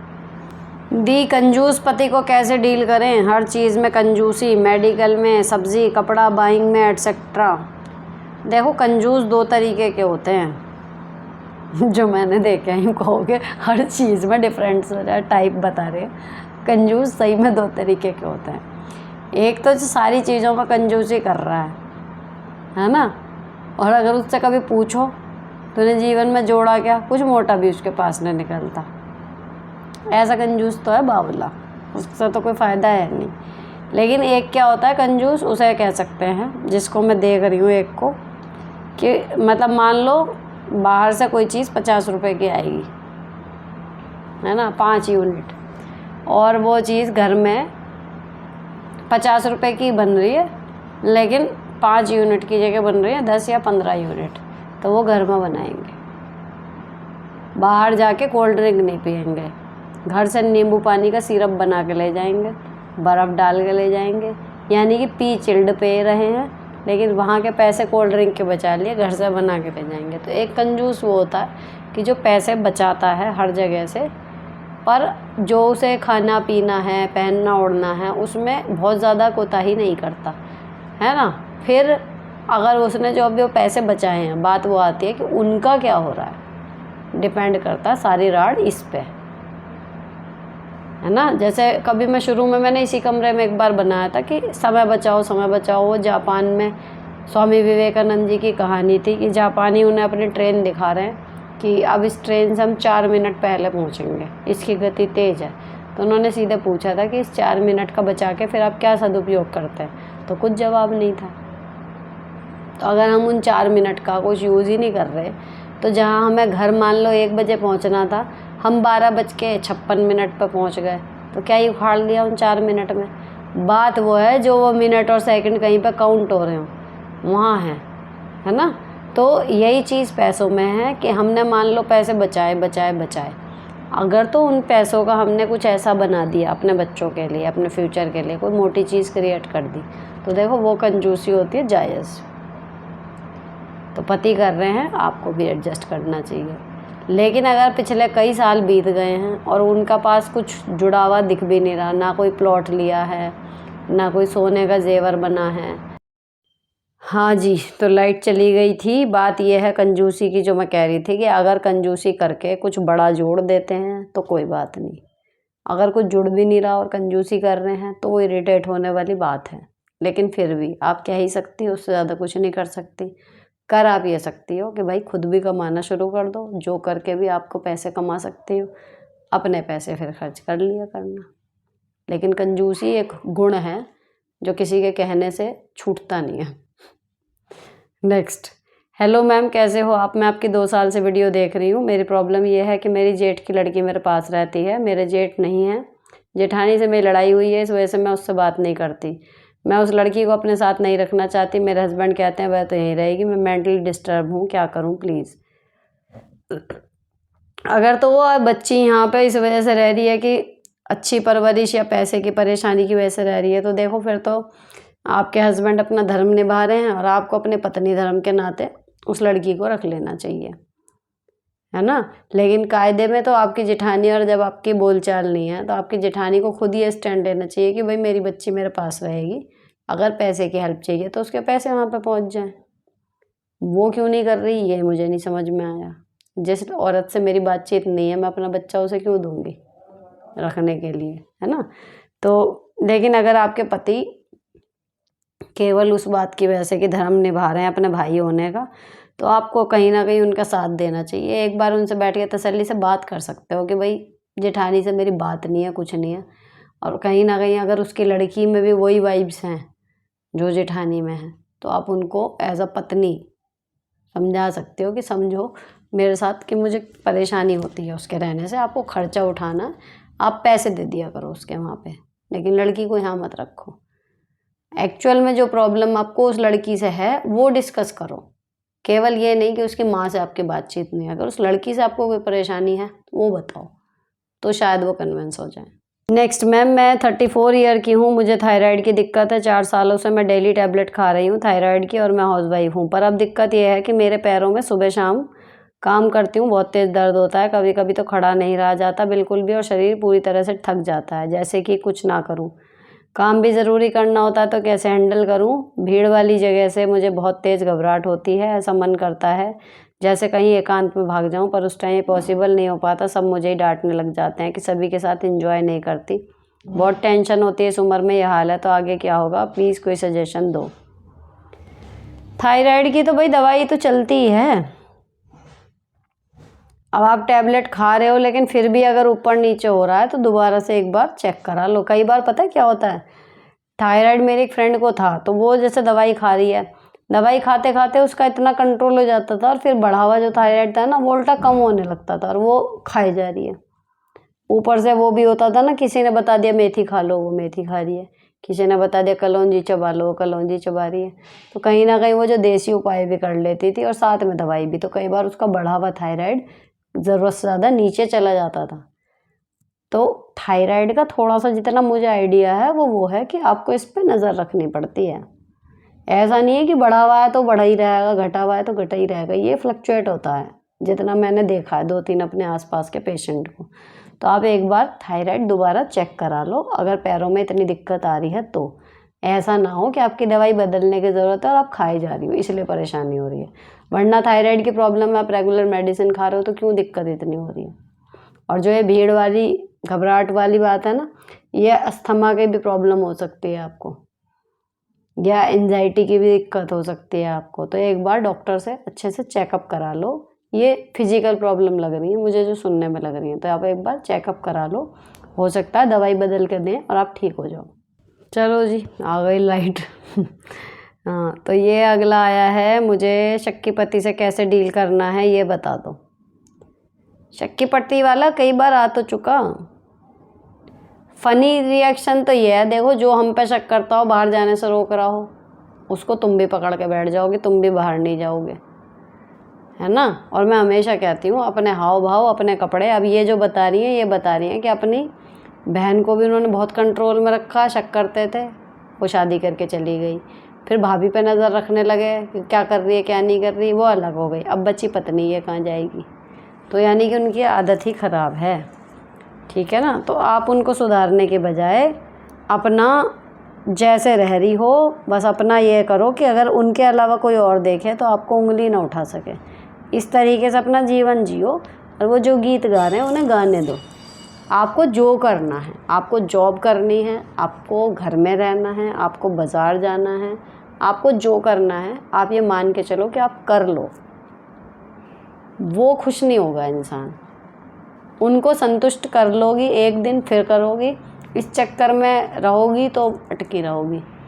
तो वो जो चिल्लपों कर रहे हैं करने दो, आपको जो करना है वो कर लो। और अब आपके पास एक वो भी है कहने के लिए कि भाई तुम्हारी तो है आदत ख़राब, तुम्हें दुनिया की सारी औरतें अपनी बहन भाभी सब में ऐब नज़र आते हैं, तो मैं क्या चीज़ हूँ। और रही बात ऐसी कि जो जैसा खुद होता है वैसा ही दूसरे को सोचता है। तुम हर दूसरी औरत के साथ शायद ऐसी गलत नज़र से उसको देखते होंगे, इसलिए तुम्हें लगता है कि तुम्हारी पत्नी, बहन, भाभी, ये सब जो भी हैं बाहर निकलेंगी या घर में भी कि ये सब गलत हैं। तो उनको तो खुश नहीं कर पाओगी। आपको शॉपिंग करने जाना है, जाओ, चिल्ला रहे हैं चिल्ला लें। आपको बाहर जॉब करनी है, कर लो। मतलब आपको कुल मिला के ये सोचो कि भाई इस आदमी को तो मैं खुश कर नहीं पाऊँगी, अब मुझे करना जो है वो मैं कर लूँ अपनी लाइफ में। मतलब शुरू हो जाओ जो करना है। उनको डील करने के चक्कर में अपना खो बैठोगी। जो कह रही हो ना कि डिप्रेशन में जाने वाली हूँ, बस वो चली ही जाओगी, क्योंकि आप उसको सोच रही हो कि किसी दिन ऐसा आएगा जो आपको शक नहीं करेगा, वो कन्विंस हो जाएगा। अगर किसी को है ही मेंटल दिमाग में कि हाँ चीज़ हर एक पे शक करने की आदत, तो कैसे बदल दोगे आप उसे? ना उनके हाल पे छोड़ दो, वो नहीं सुधरेंगे फिर। नेक्स्ट, हाय मैम, आप मेरे लिए माँ के जैसी हो। मैं मैरिड हूँ, मेरी 3 साल की बेटी है। हस्बैंड और MIL मुझे दिन भर ताने देते हैं, तू ये नहीं करती, नून में अगर रेस्ट करूँ तो बोलते हैं पसर गई। मैं बोलती हूँ मैं तो कभी नहीं लेटी ऐसी लाइफ में। मेरे 2 घर हैं, मैं एक में और हस्बैंड रहते हैं, बट सिर्फ रात में जाते हैं और मॉर्निंग में आ जाते हैं। खाना 2 घर में मिल के पास ही बनता है। प्लीज़ बताओ क्या करूँ? मैके में भी नहीं बता सकती। मम्मी को BP की प्रॉब्लम है। मुझे तो लगता है जैसे मेरी एक नहीं 2 सास हों। 2 जगह का एक जगह में बन रहा, अब उसको क्या ही कहूँगी कि अपना अलग बनाने लगो। पति है ना वो, सबके 4 सास को मिला के 1 सास।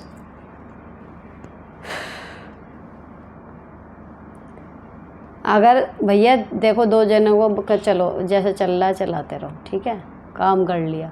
अब जब लेटते हो ना, कह रहे हैं पसर गई, हाँ पसर गई। जितने घंटे सोना आराम से सो। एक्स्ट्रा काम बढ़ा रखा फालतू का, अपना जाके निपटाया, खाना वाना बनाया, कुछ और चाहिए ये रखा बना हुआ। जब लगे कि लेटना है लेट लो, बाहर जाना है चले जाओ। क्योंकि ऐसे पागलों को, मैं सिंपल यही वर्ड यूज़ करूँगी, ऐसे पागलों को संतुष्ट नहीं कर सकता आदमी कभी भी।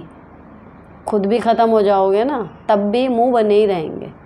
तो ऐसे में मेरे को तो समझने में यही आता है कि भैया जिससे खुश होना ही नहीं है तो हर चीज़ में कमी ढूंढने, तो तू कुड़ ले, बक ले, जो तुझे करना कर ले। तो मैं उधर जाती ही नहीं फिर कि इसको संतुष्ट कर दूँ या ये गुस्सा हो जाएंगे। अरे जो हर बात पे गुस्सा हो रहा हो तो होएगा ही गुस्सा। जैसे हर बात पे चिड़चिड़ करने हो तो करेगा ही, अब करता रहे। जो हमें करना वो तो कर ले अपनी लाइफ में। जो उल्टी सीधी परंपराएं आपके घर में देख रही हूँ मैं, जो बता रहे हो आप, उनको फॉलो जैसे जैसे कर रहे हो ठीक है, लेकिन बदले में जो आपका मन करे ना उस काम को कर लो।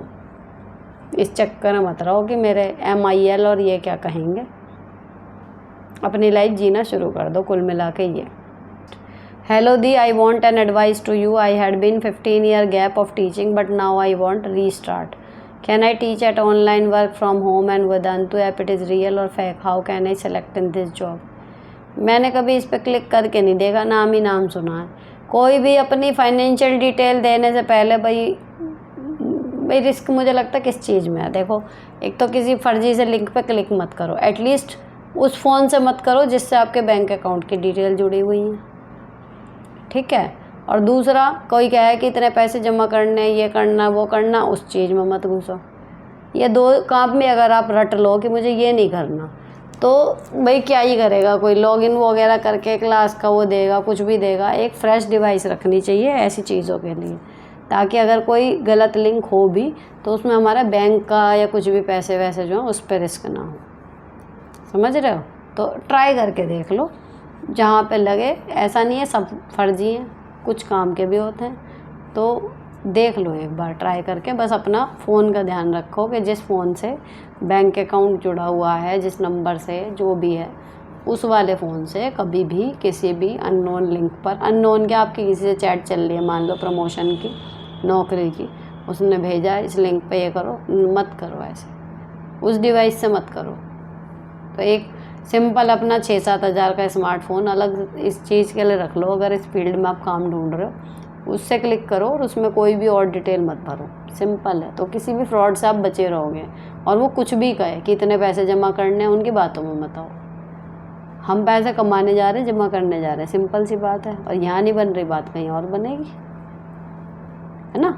बाकी काम की है, कहें जितना कर दो, उसमें हो सकता है कि भाई देंगे नहीं देंगे, आपको पता चल जाएगा।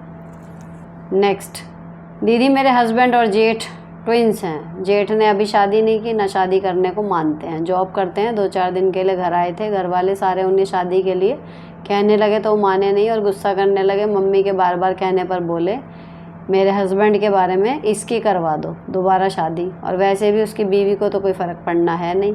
मैंने पूछा क्यों नहीं पड़ना, और साथ में जस्ट हंसते हुए कहा ठीक है अपनी करवानी है करवाओ, नहीं तो मत करवाओ, लेकिन हमारी तो मत तोड़ो। तो मेरी फैमिली को बीच में ले आए और बोलने लगे उनके बारे में, फिर सबके सामने। घर गेस्ट भी थे, कहने लगे इसे तो अकल ही नहीं जेठ से बात करने की, जो सीखा है वही तो बोलेगी, गेस्ट के सामने बात ना बढ़े। मैं कुछ नहीं बोली, लेकिन मैं इस दिन से बहुत परेशान हो रही हूँ। मैं उनके बारे में बात भी नहीं करना चाहती, मेरा दिमाग उसी बात में रहता है कि मेरी इंसल्ट कर दी। आप वहाँ गलत चुप हो गई ना, जब इन्होंने ये बोला कि इसे तो अकल ही नहीं है जेठ से बात करने की। बस एक डायलॉग वहाँ पे आपका कम रह गया, वहीं पे सीधे बस इतना और बोल देती कि भैया जेठ भी तो देख लो क्या बोल रहा है, बस। तो वो इंसल्ट नहीं होती कि जो सीखा है वो बोलेगी, तो कहना यही तो सीखा है, जो जिस भाषा में बोले उस भाषा में जवाब दो। रही बात जेठ की, अरे 5 मिनट तुम बड़े हो तो मेरी गलती है इसमें, आप कैसे बोल रहे हो ये भी तो देख लो। अब ये बात भी हंस के ही कहती कि हाँ भैया यही तो सीखा है मैंने कि जो जिस भाषा में बोले उस भाषा में जवाब दे दो। अब जेठ जी भी तो देखो कैसे बोल रहे हैं, आज तक तो नहीं मैं बोली ऐसे। इनकी जो बात थी वो कहने की बात थी, अगर आप इतना तभी कह देती तो वहीं के वहीं आपका पॉइंट क्लियर हो जाता और दोबारा उनका मुँह भी नहीं पड़ता। लेकिन फिर आप थोड़ा घबरा गई होंगी, आई कैन अंडरस्टैंड। इतना बोल के फिर आप एकदम घबरा गई होंगी कि भाई एकदम ये हाथों हाथ ले लिया, वहीं गड़बड़ हो गई थोड़ी सी। लेकिन कोई बात नहीं, सही जवाब दे दिया। आइंदा से बोले ना तो याद रखना कि यही कहना। यही तो डरती हैं औरतें कि वो उन्हें ये कह देंगे यही सीख के आई है, बस। तो कहो ना हाँ यही सीख के आए हैं, गलत को गलत और सही को सही कहना। हेलो मैम, मैं गवर्नमेंट टीचर हूँ। मेरे हस्बैंड घर से बहुत दूर जॉब करते थे, हम 3 महीने बाद मिल पाते थे। उस टाइम मेरे साथ मेरे सास ससुर रहते थे, पर वो लोग ना तो बच्चों पर ध्यान देते ना मार्केट का काम करते, जिससे मैं बहुत फ्रस्ट्रेट हो गई, जिसकी वजह से हस्बैंड ने जॉब छोड़ दी। अब वो 10 महीने से घर पर हैं। जब से वो आए इन लॉज वापस होम टाउन चले गए। हस्बैंड को आसपास कोई जॉब समझ नहीं आई, अब वो फिर से जा रहे हैं पुरानी जॉब में, पर फिर से इन लॉज यहीं आएंगे सोच कर ही बहुत परेशान हो रही हूँ। Please suggest. 2 बच्चे हैं मेरे, होम लोन भी चल रहा है। आपकी मजबूरी है ना, भले वो कुछ नहीं कर रहे थे, लेकिन आप जब जॉब पे जा रही हो तो वो घर में बच्चों की सिक्योरिटी तो थी ना, तो ऑप्शन है नहीं आपके पास, ठीक है। तो बात यह है कि अगर आपके इन लॉज नहीं हों और फिर हस्बैंड वहाँ चले जाएं तो भी तो आप वो सारे काम करती ना खुद ही। अब आपको गुस्सा बस यही आ रहा है कि ये हैं फिर मैं कर रही हूँ, तो भाई उस गुस्से को अपने बच्चों को देख के छोड़ दो, ठीक है। अगर वो भी नहीं हुए फिर हस्बैंड वहाँ चले गए, बच्चों का सोचो कैसे करोगी, फिर जॉब भी नहीं कर पाओगी, तब कम फ्रस्ट्रेटेड होगी। उसकी बजाय ये फ्रस्ट्रेशन झेल लो, ठीक है। बच्चे कम से कम घर में ताला खुला मिल रहा है, बाकी की जितने बाहर के काम है कोई बात नहीं, कर लो। हाय दी, मेरी एज 38 है, मेरा 8 साल का बेटा 14 साल की बेटी है। फैमिली में हस्बैंड में फादर इन लॉ एंड दादी सास हैं। She is 95 years old and father in law 70 years. सारा हाउस होल्ड वर्क खुद करती हूँ, थक जाती हूँ। दादी सास बच्चों की तरह बिहेव करती हैं, बाथिंग से लेकर सारा काम उनका करना पड़ता है। बच्चों की स्टडी की तरफ ध्यान नहीं दे पाती। जेठानी फ्री रहती है, बच्चे स्टडी कर चुके, घर साथ में है। नो हेल्प बट ज्ञान पूरा देती है, क्या करें। अगर तो प्रॉब्लम काम से है तो कह सकते हो कि भैया जेठानी जी के पास जाके रह लो, मैं बिज़ी हूँ, साथ ही तो है घर, वहाँ लेट लो। अगर तो प्रॉब्लम ज्ञान से है, उनके काम आप कर पा रही हो लेकिन ज्ञान है, वो क्यों दे रही हैं आके, बकवास क्यों कर रही हैं, है ना, वो चीज़ है। तो जब कह में तभी सीधे बोल दो कि जो जो मुझे बता रही हो दीदी वो प्रैक्टिकली कर लो। आपका वैसे भी काम कम हो गया है, मेरा तो अभी पूरी रेल बनी पड़ी है, वो आपके बताने से मैं क्या कर पाऊँगी, आप रख लो। तो करेंगी तो वो है नहीं, लेकिन बोलना छोड़ देंगे। वो जब हम करने लगते हैं ना किसी तीमारदार की सेवा, वो हमारे रिदम में आ जाता है। अब जो दिक्कत हो रही है बच्चों की पढ़ाई की है, उसके लिए तो लगा दो ट्यूशन। ये वाला काम आप करते रहो, या फिर अगर केयर टेकर के लिए राज़ी हो जाए तो केयर टेकर रख लो, तब आप बच्चों को पढ़ा पाओगी, थोड़ा सा आपको होश मिल जाएगा। मैं अपने हस्बैंड से थोड़ा इमोशनल डिस्टेंस में हूँ, क्योंकि उन्होंने काम ही कुछ ऐसा क्या है। मैं बहुत हर्ट हूँ। मेरे 20 मई को मैरिज एनिवर्सरी है। मेरी छोटी बेटी एनिवर्सरी को लेकर बहुत एक्साइटेड है। She is 6 years old। मैं अभी एनिवर्सरी मनाऊँ या नहीं। मैं भी हस्बैंड से प्यार करती थी, बहुत एक्साइटेड हुआ करती थी, लेकिन ना चाहते हुए मुझे प्यार कम करना पड़ा। Please ma'am help me out please. देखो जी, अगर बात ऐसी है कि अभी बुरा लग रहा है लेकिन शादी चलानी है, कुछ दिन की बात है, गुस्सा धीरे धीरे कम हो जाएगा, तो बच्ची का मन रख लो। क्या ही करना है, एनिवर्सरी में बारात तो निकालनी नहीं दोबारा, केक ही काटना, काट लो। एक दूसरे को खिलाना है, खिला दो, बच्ची खुश हो जाएगी, ठीक। लेकिन अब अगर ऐसी बात है कि जी हमें तो साथ ही नहीं रहना बाद में, तो बच्ची को फिर रियलाइजेशन करा दो कि बेटा नॉर्मल कपल जैसा तेरे माँ बाप के बीच में कुछ रहा नहीं, है ना। सालगिरह उसकी मनाते हैं जिस ओकेजन की हमें खुशी हो, जिस ओकेजन की खुशी नहीं होती उस दिन को मनाते नहीं हैं। तो देख लो क्या स्थिति है, क्या बात हुई है। मैं उसके बीच में नहीं जाना चाह रही कि कितनी बात है, क्या बात है। वो आपने समझदारी से अपना लिख दिया, तो देख लो। छोटी सी चीज़ है तो अवॉइड कर दो, लड़की का मन रख लो। दी एक बात बताएं कि मैं बाहर रहती हूँ अपने हस्बैंड के साथ, लेकिन फिर भी ससुराल में मेरे पीठ पीछे नंद, सास, जेठानी मेरी बुराई करती हैं। अरे भैया, ये आदत होती है, परम धर्म। क्या ही करेंगे बैठ के, किसी की बुराई कर लें, ये वाली होती है, और कुछ नहीं होता। फिर वो अपनी चाय पानी में लगेंगे, बस निंदा रस का पान करते हैं, इतना उसमें मत लिया करो इसे सीरियस। ख़ास तौर से जेठानी, उन्हें कुछ बताओ तो कहती हैं अरे तुमने ये कर लिया, मैं भी ये नहीं कर पाई, मतलब लग जाता उन्हें प्रॉब्लम है बगैर हाल। अब सब मिलकर मेरी बुराई करती रहती। बात यह है कि मेरे दिमाग में इतनी दूर रहने के बाद भी सब चलता रहता है, ये सब आते रहते हैं, लाइक मैं सो रही उठ रही काम कर रही है। ऐसा क्यों? मतलब मैं जानती हूँ सबके बुरे लोग हैं, लेकिन मेरे दिमाग में क्यों घूमते रहते हैं कि ये कहा था, ये कहते होंगे मेरे लिए वैसा वैसा। प्लीज़ कोई सटीक कारण या समाधान बता दें, आप बहुत हेल्प होगी। और तो और भाई या बेटे से बहुत अच्छे से पेश आएंगे, मुझसे सारी खुन्नस निकालेंगे फ़ोन पे, हालांकि सगे इनके भी नहीं हैं लोग। बहन ज्योति मिश्रा, आप ज़्यादा सोच रही हैं। जितना आप सोच रही हैं इतना किसी के पास टाइम नहीं होता दूसरे के लिए बुराई करने के लिए भी। और अगर कर भी रहे हैं, 3 लोग मिलके आपकी बुराई कर रहे हैं, सोचो आप कितनी स्पेशल होंगी। आप लगी हुई हो अपने काम में। दूसरी चीज़, वो आपकी बुराई कर रहे हैं, आपको कैसे पता? अगर तो आपने अपने कानों से सुना है तब तो ठीक है। अगर आपको किसी ने बताया है तो पहले तो उसे टाइट करो कि भाई मुझे मत आके बता, ठीक है। और अगर आपने अपने कानों से सुना है तो ठीक है, बुराई कर रहे हैं। ऐसा तो है नहीं अब आप अपनी सास, नंद या जेठानी से ये महसूस करके जाती होंगी या ये उम्मीद करके जाती होंगी कि जब आप जाएं तो वो एकदम बाहें पसारे आपका इंतज़ार कर रही हैं। आपको भी एक आदत हो गई होगी कि भाई मेरे पति से सही से बात करती हैं, मुझे थोड़ा हाशिए पर रखती हैं, तो क्या फ़र्क पड़ रहा है? आप भी तो उन्हें हाशिए पे रखो, क्यों घुस रहा है? कुछ फ़र्क नहीं पड़ता। और जिस दिन से आपको फ़र्क पड़ना बंद हो जाएगा, बिलीव करो, उनकी बुराइयां भी कम हो जाएंगी। थोड़े दिन बाद वो ज़िंदगी तो छोड़ पड़े, इससे तो फ़र्क ही नहीं पड़ता। उनको दूसरा मुद्दा ढूंढेंगी फिर। क्यों ही इतना सोच रही हो कि वो मेरे बारे में क्या सोच रहे होंगे? अरे भाई, वो जो सोच रहे हैं वो भी तुम ही सोचोगी। अपने बारे में सोचो कि मैं अब कल क्या बनाऊंगी, क्या पहनूंगी। सबसे बढ़िया जुगाड़ होता है पहनने का। भाई साहब, तैयार होने में लग जाओ, दुनियादारी से दूर हो जाते हो तुम। ये सास नंद क्या कह रही हैं, कौन मेरी बुराई कर रहा है, कौन मेरे को नेगेटिव वाइब दे रहा है, कुछ दिखाई नहीं देता। सारी दुनिया उसी में सिमट जाती है। फला सूट के साथ ढिमका दुपट्टा, ये वाले ईयरिंग, ये वाली शेड, आज ऐसे बाल बनाऊंगी, आज ये वाली चप्पल पहनूंगी, आज ये वाला इसमें लगा लो दिमाग, बेस्ट है। तो ऐसा हमारा ऑरा था हम दोनों का, सहेलियों का, कि भाई साहब जो हमारे टच में आए वो भी अपनी सारी परेशानी भूल के वो ऑनलाइन में ये वाला सूट फलाने में दुपट्टा, इसकी चप्पल अच्छी है, उस साइड पे ये सूट अच्छा मिल रहा है, उस साइड पे दुपट्टा इतने रुपए का है, यहाँ ये रेडीमेड मिल रहा है, वहाँ पे कपड़ा है, इसकी फिटिंग यहाँ से टेलर से अच्छी आई है, और कुछ दिख ही नहीं रहा, वो यही लगा पड़ा। और बिलीव करो वो ज़्यादा सॉर्टेड होता है।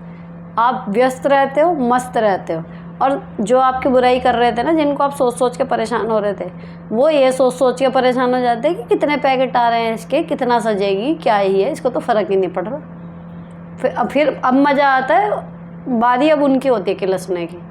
अब वो एक्चुअली आपके बारे में सोच रहे होते हैं कि इसको फ़र्क ही नहीं पड़ रहा, क्योंकि आप तो मस्त हो गए। अपने बारे में सोचो, सार ये है। हेलो मैम, मेरे हस्बैंड इंडियन आर्मी में हैं। मैम मेरी प्रॉब्लम ये है, मैं घर खर्च में बचा नहीं पाती, फालतू खर्चा भी नहीं करते। मैं सोचती हूँ कि मैं हर महीने 10,000 बचाऊँ, पर ऐसा नहीं हो पाता। 25 से 30,000 घर खर्च में चले जाते हैं। कैसे मैनेज करूँ? भाई 10 नहीं बच रहे तो 5 बचा लो, है ना। लेकिन कहीं ना कहीं से ये तो आप ही देखोगी ना कि किस चीज़ में मैं कम कर सकती हूँ। अब अगर बिल्कुल ये है कि फालतू नहीं है, 10 नहीं बच रहे 5 बचाओ, 5 भी नहीं बच रहे 2 बचाओ। 0 से कुछ तो अच्छा है। तो परेशान मत हो, पहली चीज़। और दूसरी चीज़, एक बार फिर दोहराओ अपने बजट को कि कहाँ पे आप बचा सकते हो। अगर 2,000 भी बच रहे हैं तो बचा लो, नहीं 10 बच रहे कोई बात नहीं। ये आप बहुत अच्छा काम कर रहे हो, सबकी प्रॉब्लम सॉल्व करते हो, इसके लिए थैंक यू। मेरी भी प्रॉब्लम सॉल्व करो। मेरी सास सब काम जेठानी के करती है, उनकी ही तारीफ़ करती है, उनके बच्चों की तारीफ़ करती है, हालांकि वो भी अलग रहती हैं, अपना खाना खुद बनाती हैं, बिना करे ही उनका साथ देती हैं। कुछ ज़रूरत हो तो उम्मीद मुझसे करती हैं। जैसे बीमार हो जाए तो बोलेंगी ए तो देखने नहीं आई, हालांकि खुद मुझे देखने कभी नहीं आती। तो बोलने दो ना। वैसे तो खैर बीमार हो जाए तो जाना चाहिए देखने, लेकिन इसी तरीके का आपको लग रहा है तीसरा क्वेश्चन है कि झुकाव किसी दूसरे बेटा बहू की तरफ और करने के लिए दूसरे बेटा बहू। ये इसला तमाशा नहीं समझ में आता।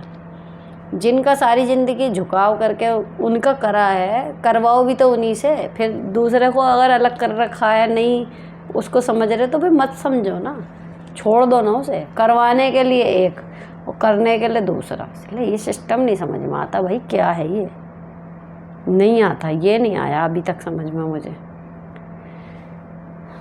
अब आपको क्या करना है जी, वो यही उम्मीद कर रही है ना कि आप उन्हें देखने चले जाओ, तो चले जाया करो देखने चले जाओ, मत करो सेवा पानी, है ना। बाकी इसका कोई इलाज नहीं है कि उनका क्यों करते हैं। और ये भी हो सकता है मेन कि भाई देखो 2 लोग हैं काम करने वाले, मुझे मान लो एक का काम करने का तरीका पसंद है, या उसका बात करने का स्टाइल पसंद है, या कुछ भी चीज़ है।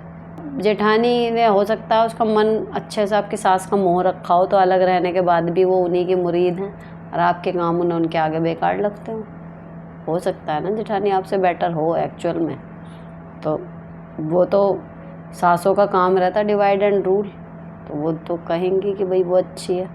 बाकी आपकी प्रॉब्लम यहाँ पर सिर्फ इतनी है कि बीमार हो जाए तो ये जी नहीं गए तो कहती हैं देखने नहीं आया, तो चली जाया करो, जब पता लगे देखने चले जाओ, बाकी कुछ करो मत करो। हाय मैम, मेरे होने वाले हस्बैंड सही से फाइनेंस मैनेज नहीं करते, पहले प्लान नहीं करते जिससे उनकी सेविंग कभी नहीं हो पाती। अभी शादी के एक्सपेंसेस हम दोनों खुद कुछ हद तक मैनेज कर रहे हैं, वो भी both are working and salary is 2.5 times more than me. Still जब मेरी सैलरी आती है तो मुझसे पैसे देने पड़ जाते हैं, मेरी कुछ सेविंग नहीं हो पा रही। मुझे ऐसा अनप्लैंड लाइफ बहुत स्ट्रेस देता है। इंसान अच्छे हैं, बस फाइनेंस से रिलेटेड इशू बहुत हैं, इसे कैसे सॉल्व करूं? अगर बाकी वैसे इंसान अच्छे हैं तो शादी के बाद ज़रूरी नहीं है फाइनेंस पति मैनेज करें। बातों बातों में आप ये बात कर सकते हो कि भाई आपका मनी मैनेजमेंट जो है वो मुझे लग रहा है कि सही नहीं जा रहा, तो अगर बुरा ना लगे तो पैसे मैं मैनेज कर लूँ, ताकि एक सॉलिड फाइनेंशियल फ्यूचर हमारा क्रिएट हो जाए। सुलझे हुए होंगे तो मान जाएंगे, कहेंगे हाँ नॉट अ बिग डील, तू कर ले भाई, है ना। और अगर उलझे हुए होंगे, ईगो पे आ जाएंगे, तो मना भी कर सकते हैं। तो उस कंडीशन में ये है कि अपने पैसे फिर उड़ाओ, कुछ करो, एटलीस्ट अपनी सैलरी में मैनेज करूँगी, तो कल को अगर भगवान ना करे लेकिन कोई बुरा समय आया तो आपके पास एक फ़ंड होगा। क्योंकि ऐसा है ना, देखो सर्वगुण संपन्न तो कोई होता नहीं, हर इंसान में एक ना एक कमी कुछ ना कुछ हो सकता हो, लेकिन उस एक कमी के चक्कर में आप बाकी सारी चीज़ों को इग्नोर कर दो। तो अगर आपकी बाकी चीज़ों में सब कुछ सही है, केवल यही एक मुद्दा है, तो इसका हल यही हो सकता है कि या तो दोनों का या फिर सिर्फ अपना फाइनेंस आप खुद मैनेज करो। क्या करना है, मेरे हस्बैंड का ट्रांसफ़र हुआ है दूसरे शहर में, मेरे यहाँ दूसरे शहर में। मैं यहाँ हूँ, 3 साल से प्राइवेट टीचर हूँ। मेरे 2 बच्चे भी यहीं पढ़ते हैं। अब मैं क्या करूँ? पूरे ही शिफ्ट होना है हस्बैंड के पास या फिर यहीं रहें, हस्बैंड भी आते जाते रहें? क्या करूँ बताइएगा। बिल्कुल आपकी चॉइस है। अगर आपको लगता है आप अपने हस्बैंड का हफ्ते में आने जाने का या जितने दिन में भी वो आएंगे उतने दिन अपनी जॉब, बच्चे, घर मेंटेन कर सकती हो। देखो थोड़ा बहुत तो फ़र्क पड़ेगा, लेकिन अगर कर सकती हो और यहाँ पर सुविधाएं ज़्यादा हैं, सिक्योरिटी या कुछ भी, तो रह लो। और अगर आपको लग रहा है कि नहीं आप पति के बिना सर्वाइव ही नहीं कर पाओगे और जहाँ वो रह रहे हैं वहाँ पर भी सब कुछ बैठ ही जाएगा 1.5-2 महीने में सेटिंग, तो फिर चले जाओ। मुझे बड़ा मुश्किल काम लगता है ये सोच के। तो डिपेंड करता है कि आप में कितना कैलिबर है। अकेले झेल सकते हो तो रुक जाओ। सारी चीज़ें हैं, देखो बच्चों की पढ़ाई, रोज़ के सामान जो ख़रीदने होते हैं, या फिर बच्चों को अकेले संभालना, सिक्योरिटी, सारी चीज़ें हैं। अगर ये सब चीज़ें यहाँ पे हैं, आप कंफर्टेबल हो, तो फिर आपकी जॉब बनी रहेगी, आप यहीं रहो। अगर लग रहा है नहीं, तो फिर आपकी जॉब की आहुति चढ़ेगी, फिर आप मत जाओ। नेक्स्ट है दी, मेरा 2 बच्चा है, एक 6 एक 3 क्लास में, और अगर दोनों को साथ में स्टडी करवाओ तो लड़ाइयाँ करते हैं, अगर ना करो तो मेरा काम लेट हो जाता है। बेटा 6 में है, जो वो भी कहता जब आप बैठोगे मेरे पास मैं तभी स्टडी करूँगा, आप उसे तो स्टडी करवा देते हो, मैं कैसे डील करूँ? मुझे समझ नहीं आ रहा, कोई अच्छी ट्यूशन ही नहीं है हमारा नज़दीक, प्लीज़ सजेस्ट मी दी। जब उन्हें दोनों को पढ़ाती हो ना, उनके बीच में बैठा करो, विंध्याचल पर्वत की तरह। दोनों एक दूसरे को देखेंगे नहीं, बात नहीं करेंगे, स्टेशनरी दोनों की अलग रहेगी। एक को इधर बैठाओ, एक को इधर बैठाओ, बीच में खुद बैठो, बिल्कुल बीच में, एक दूसरे को देखें बिना, ऐसे करके देखो। नेक्स्ट, दी, you are doing very great work, thanks छोटा सा शब्द है, यू आर वेरी ग्रेट। मेरी एक प्रॉब्लम है कि बेटी हॉस्टल में पढ़ती है, लेकिन वो अपने रूममेट के साथ नहीं रहना चाहती। वो परेशान है उनसे क्योंकि उन्होंने उसके मेंटल हेल्थ की बैंड बजा रखी है। वो कैसे कहे ताकि उन्हें गलत ना लगे? जब मेंटल हेल्थ की बैंड बजाई रखी है तो फिर सीधे ही कह दे रूम चेंज करने का, उन्हें हटाने का, इस तरीके से काम कर देना। क्यों उसे लग रहा है कि उन्हें बुरा ना लगे? लग भी जाएगा तो क्या ही कर लेंगे। दी, आपके सारे वीडियोस देखती हूँ, आपके बहुत सीखने को मिलता है। पहली बात क्वेश्चन पूछ रही हूँ, मैं कनाडा में रहती हूँ, यहाँ मेरी कोई फैमिली नहीं है, बस मैं, मेरा 5 साल का बेटा और हस्बैंड। मैं फुल टाइम जॉब भी करती हूँ। जॉब के साथ घर और फैमिली मैनेज करना बड़ा मुश्किल हो रहा है। मैं मेंटली बहुत चीज़ मैनेज करती हूँ, हस्बैंड बस अपना काम करते हैं। कभी कभी बच्चे को देख लेते हैं, अपना दिमाग से कोई भी काम सोच के नहीं करते। जब मैं कुछ कहती हूँ तो कहते हैं कि तुम मुझे मत सिखाओ, तुम भी खाना और कपड़े के अलावा कौन सा काम करती हो। बहुत चिड़चिड़ी सी हो गई हूँ, पहले ऐसी नहीं थी। ये mental load of managing everything, taking care of everyone, इसे कैसे हैंडल करें? मेरी पर्सनल हेल्थ और वेट भी बहुत सफ़र कर रहा है। Thank you. खाना और कपड़े करती हैं आप बस उनके हिसाब से। देखो ये सब चीज़ें ना part of working mom's life है, करना ही पड़ता है। तो अगर आपको लग रहा है कि आप मैनेज नहीं कर पा रहे, हो ही नहीं पा रहा, तो फिर आप जॉब छोड़ दो। क्योंकि देखो आपके हस्बैंड या तो सपोर्टिव हों इस तरीके के, एक तो ये होता है ना कि आपके कहने से कर देते हैं तो भी ठीक है, फिर इरिटेट मत हो।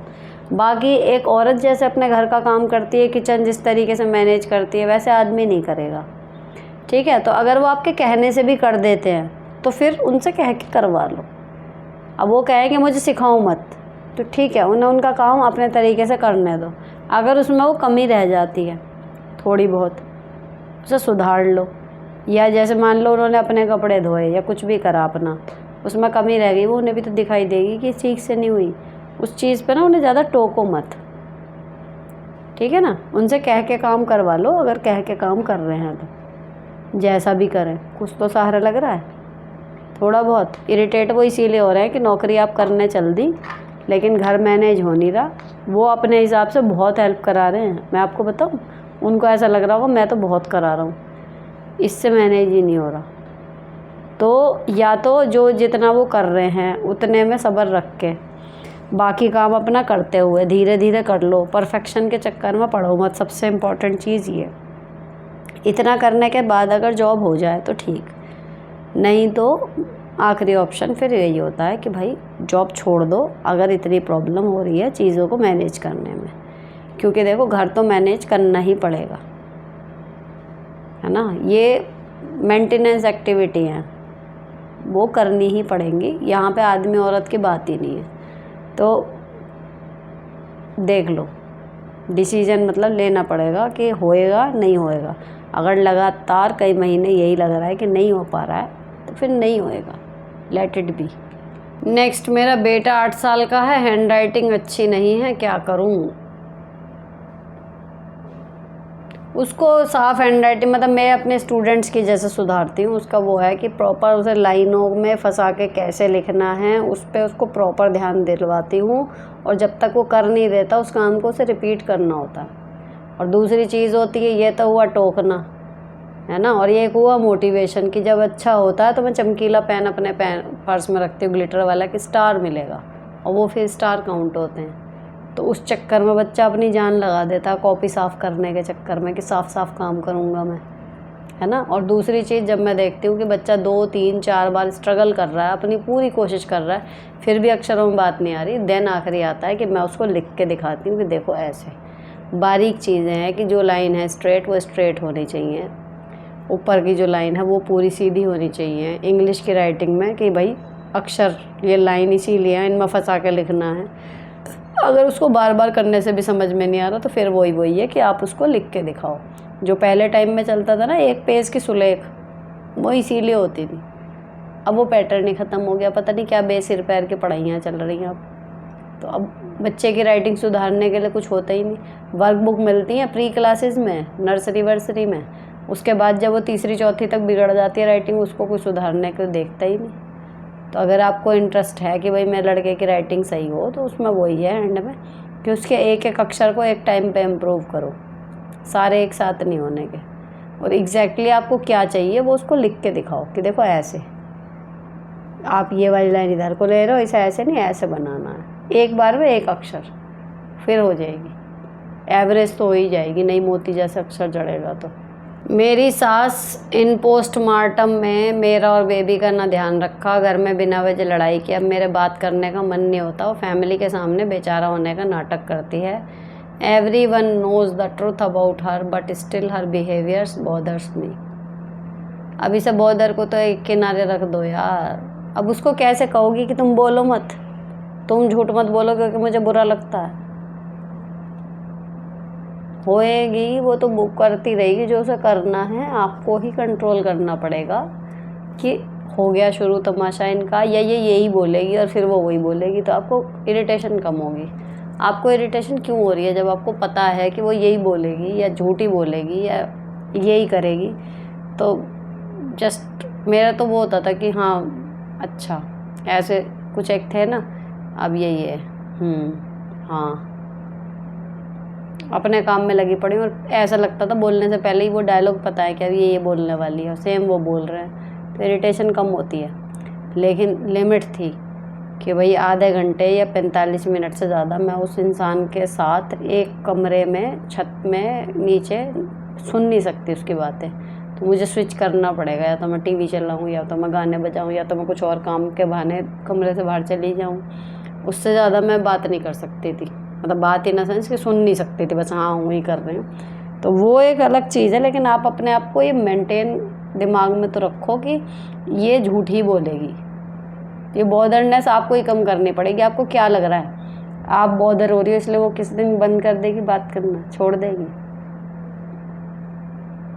अपनी परवाह आपको करनी है तो अपने आप को खुद बदलना पड़ेगा, वो तो नहीं बदलने वाली आपकी बॉदरनेस कम करने के लिए। सिंपल सी बात है। नेक्स्ट, गुड इवनिंग मैम, मैं रात को 10:40 पर आपसे क्वेश्चन कर रही हूँ। मेरी बेटी 6th क्लास में है। आज वो अब शाम को 2 घंटा तक रोई है। उसकी संस्कृत वाली मैम सभी बच्चों को बहुत बुरे तरीके से मारती है, उसे भी कभी हाथों पर उल्टा करके, कभी सुलटा करके, कभी हाथों के उंगलियों में पेन डालकर, कभी हेयर को खींचती है बहुत बुरी तरह। मैम मेरी बेटी बता रही थी एक लड़की ने अपने घर बता दिया तो उसकी मम्मी ने कॉल करी। नेक्स्ट डे उस लड़की को बहुत मारा डराया। एक लड़की की कमीज़ें की तो खींचकर स्लीव्स ही फाड़ दी। मेरी बेटी भी बहुत डरी हुई है, क्या करना चाहिए मुझे प्लीज़ रिप्लाई। सारे पेरेंट्स जाओ जमा हो के स्कूल और बोलो कि क्या जल्लाद पकड़ के बिछा ली टीचर के नाम पे। भाई टीचर पिटाई भी कर रहे हैं मान लो, तो पता है बिंदे कान वान खींचना भी। मैंने अभी जब मैं धीरे धीरे इन चीज़ों पर करती रहती हूँ, पढ़ती रहती हूँ, या फिर वो जहाँ भी मुझे इस तरीके की जानकारी मिलती है, ये कान जो खींचने का ये है ना, ये भी कहीं ना कहीं आपके कंसंट्रेशन को बढ़ाता है। मतलब जो पुराने गुरुकुल में दंड थे ना, मुर्गा बनना, तो उसमें सिर में थोड़ा सा ब्लड सर्कुलेशन बढ़ जाता है। अब हम 2 घंटे नहीं बना रहे, लेकिन ये थोड़ी देर के लिए अगर हम ऐसे सिर कि वो बच्चे का ध्यान लगाने के लिए होते थे कि ये कान पकड़ के खींचना यूँ करके, आप खुद अपने करके देखो तो पता चलता है कि यहाँ पर कुछ खिंचाव सा, तो कहीं ना कहीं कंसंट्रेशन बढ़ाने की चीज़ है। तो ये थोड़ा बहुत था कि भाई बच्चों को टीचर इस तरीके की चीज़ें करते थे। लेकिन ये कमीज़ें फाड़ देना, तो भैया बच्चा उसके टीचर के लिए तो 40 बच्चे 50 बच्चे हैं, आपका बच्चा आपका 1 या 2 ही है। और जब एक बच्चे के साथ ऐसा हो तो आदमी ये सोचता है कि हो सकता है बच्चा शैतान हो, या इस हद तक टीचर को इरिटेट कर दिया कि गुस्से में उससे ये चीज़ हो गई, ऐसे मार दिया, या गलती से 1-2 ज़्यादा लग गया, कुछ डंडा लग गया या कुछ और एक चीज़ दिमाग में आप सोच सकते हो, है ना। लेकिन अगर क्लास के 4-5 बच्चों के साथ ये चीज़ हो चुकी तो आप गलत कर रहे हो। रुक के आपको तुरंत कल के कल ही जब ये वीडियो देखोगे तो नेक्स्ट डे, अगर अब तो समर वेकेशन शुरू हो जाएंगी, लेकिन जब स्कूल खुलेंगे भैया जाओ सारे पेरेंट्स जमा होके और उस टीचर के खिलाफ मतलब ये करो कि वो मेक श्योर करो कि या तो वो रहे ना स्कूल में, और रहे तो फिर भैया ये गारंटी दे प्रिंसिपल जो भी है कि वो इस तरीके की हरकत नहीं करेगी। अब ये कि जी उसने एक ने अपने घर जाके बताया, उसको वहाँ जाके पीटा, तो वो एक एक करके जाना ही नहीं है। आपका सबका अभिभावकों का आई एम श्योर कि व्हाट्सएप ग्रुप होगा, जिसके बच्चे पे बीती है वो भी और जिसके पे नहीं बीती वो भी। पूरी की पूरी क्लास के जितने भी पेरेंट्स हैं कोशिश करो सब जमा होकर एक साथ जाओ ताकि कोई एक बच्चा टारगेट ना हो। और इतनी मजबूती से अपनी बात रखो कि या तो उसकी नौकरी छूटे या फिर वो कैसे भी करके गारंटी करे कि अब नहीं करेगी इस तरीके की हर। ठीक है। हस्बैंड दावा करते हैं कि प्यार करते हैं। मैं जब भी बीमार पड़ जाऊं, किसी कारण घर के काम ना करूं, तो प्यार छोड़ो बच्चों को डांटना, मुझे सुबह से सारा काम करूं, उसके काम में भी मदद करूं, पर अगर मेरी तबीयत ख़राब हो जाए तो प्यार से पूछना तो दूर अजीब सा माहौल कर देता है। हमसे मेरी गलती हमेशा मेरी गलती निकालता है जब जाए, प्यार से जाए ऐसे दवा, प्यार तुमसे मर सकती नहीं क्योंकि बच्चे हैं कहने को पढ़ा लिखा ऑफिसर। जब तबीयत ठीक रहती है तो मैं हंसती रहती हूँ, सारा काम करती हूँ। हस्बैंड का बर्थडे तो बच्चों को सीखने के लिए सारा प्लानिंग करूँ, खुद का है तो सब इतना गंदा बिहेव करते हैं। खुद पर कभी विश्वास नहीं टूटा, पर वे हस्बैंड के लिए अंदर से रिस्पेक्ट नहीं होती, मैं क्या करूँ ऐसी सिचुएशन में। समझ और घर वालों को लगता है कि हैप्पी फैमिली है, ऐसे में मुझे क्या करना चाहिए। उनसे उम्मीद रखो ही मत, बाकी सब कुछ ठीक है। तो देखो इस बात के लिए शादी तो तोड़ोगे नहीं, लेकिन अपना ये है कि आगे से उससे उनसे उम्मीद नहीं रखोगे। जब वो अपने प्यार के दावे भरे ना तब कह दो कि थोड़ा सा ध्यान भी रखो तो मुझे और ज़्यादा अच्छा लगेगा। वैसे तो आप मुझे बहुत प्यार करते ही हो, प्यार से ही जता दो कि उस टाइम पे आप नहीं करते, लेकिन बड़े प्यार से, है ना, ताकि बात भी ना बिगड़े और उन्हें समझ भी आ जाए कि भाई प्यार सिर्फ कहने का नहीं होता, उस टाइम पे ध्यान भी रखना होता है। नेक्स्ट, दीदी हस्बैंड मेरे मुझसे दूर रहते हैं, बाहर जॉब करते हैं, ससुराल में रहती हूँ। आज का 5वां क्वेश्चन है शायद ये इस तरीके का। अब 5 या 10 मिनट ही बात करते हैं, पहले पूरे दिन बहुत देर देर तक बात करते थे। ऐसे में घर पे मन भी नहीं लगता, सास भी अच्छी नहीं है, हस्बैंड को लगा रहता है कि बस ससुर की सेवा करो, सास की सेवा करो। ऐसे में क्या मेरे को भी हस्बैंड को उल्टा इग्नोर करना चाहिए ताकि उनको भी मेरी और मेरे टाइम की वैल्यू समझ आए। जैसे कि कई यूट्यूब चैनल पर बताते हैं कि हम किसी को इग्नोर करेंगे तभी वो हमको प्यार करेंगे, जैसे नो कॉन्टैक्ट फॉर 30 डेज़, और उनके अंदर खोने का डर पैदा करो तभी प्यार करेंगे। ये सब क्या सिर्फ GF-BF के केस में होता है या फिर मेरी सिचुएशन में भी, जहाँ हस्बैंड वाइफ दूर दूर रहते हैं महीनों के लिए, कौन सा तरीका अपनाऊँ? मैं भी डिस्टर्ब करना छोड़ दूँ या फिर टाइम देने के लिए इंसिस्ट करूँ? डिस्टर्ब करना छोड़ दो, लेकिन खोने का डर जताओ, ये नहीं कि जब वो फ़ोन करें तब भी आप नाक लगा के बैठ जाओ। मैं ये सलाह दूँगी। लेकिन जो आप अपनी तरफ से फ़ोन करते थे ना बार बार, अगर करते हो तो वो मत करो, उतना काफ़ी है। और जब वो बात करें तो वो ऑलरेडी कम बात कर रहे हैं, तो वो कम बात होएंगी अपने आप। लेकिन साथ में यहाँ पर भी अपना ऐसा बहुत ज़्यादा अपने आप को पुश मत करो, नॉर्मल रहो। माँ बाप हैं, मेरे को इसलिए लाए थे क्या इनकी सेवा करने के लिए? तुम्हें कोई मतलब नहीं। सीधी बात है ना भाई, आपके पास लॉजिक है कि ये मेरे कौन? मेरे पति के माता पिता। और मेरा पति कहाँ है? पता ही नहीं। फिजिकली तो है ही नहीं, मेंटली भी नहीं है यहाँ पे। तो मुझे क्या पड़ी है भाई? नॉर्मल करो, चाय चाय करें, कुछ करें, सारे ज़माने में रोते फिरें हमारा ऐसा ध्यान नहीं रखती, वैसा ध्यान नहीं रखती। नॉर्मल खाना बनाओ, कपड़े धो, घर साफ़ करो, लेकिन ये नहीं कि हथेली पे सरसों जमा के उनके लिए खड़े हो गए, ये वो कि भैया ये सब चीज़ें अपने बेटे के उससे करो। जो सब कुछ करती है पत्नी, अपने पति को ही तो खुश रखने के लिए उसके घर वालों की इतनी सेवा करती है।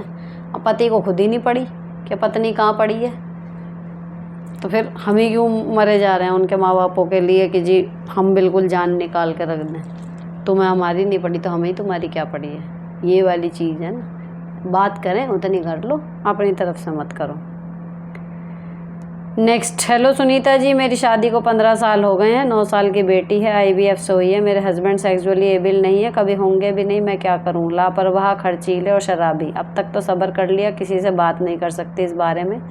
नौकरी करती हूँ, 2 साल अलग भी रही, लेकिन फिर उनके पास ही आना पड़ा। कुछ समझ नहीं आता, आत्महत्या कर लूँ यही सोचती हूँ। Please reply. क्यों कर रही हो आत्महत्या? अरे ऐसे पति के साथ IVF से बच्चा पैदा करने की ज़रूरत क्या थी? बात तो ये है, अगर आपका पति ऐसा है, आपको लग रहा है कि इसके साथ कैसे कटेगा मेरा जीवन, तो फिर आप बच्चे नॉर्मली हो भी नहीं रहे तब भी IVF से भी करके क्यों फंस रही हो फिर इस शादी में? तभी अलग हो जाना चाहिए था। अगर तो वो IVF के बाद ऐसे हुए हैं तो फिर IVF देखो, इतना आसान प्रोसेस तो होता नहीं। जब इतनी स्ट्रगल करके आपने संतान सुख ले लिया तो अब अपना पूरा जीवन अब उस संतान के अच्छी परवरिश इन सब में बिताओ, और बाकी अपना अब अकेले अपना वो देखो कि भाई कल को ये भी बच्चा मेरा काबिल हो जाएगा तो ये भी जाएगा मेरे से दूर। लेकिन आत्महत्या करना क्या होता है? उससे क्या ही हल हो जाएगा?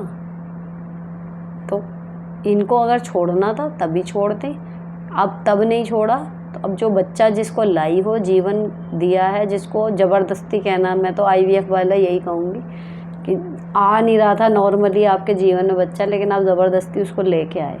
अब उस बच्चे को बीच में छोड़ के आप आत्महत्या कैसे सोच सकते हो? तो आपको अपने लिए नहीं जीना, तो उस बच्चे के लिए जियो, उसकी परवरिश करो अच्छे से।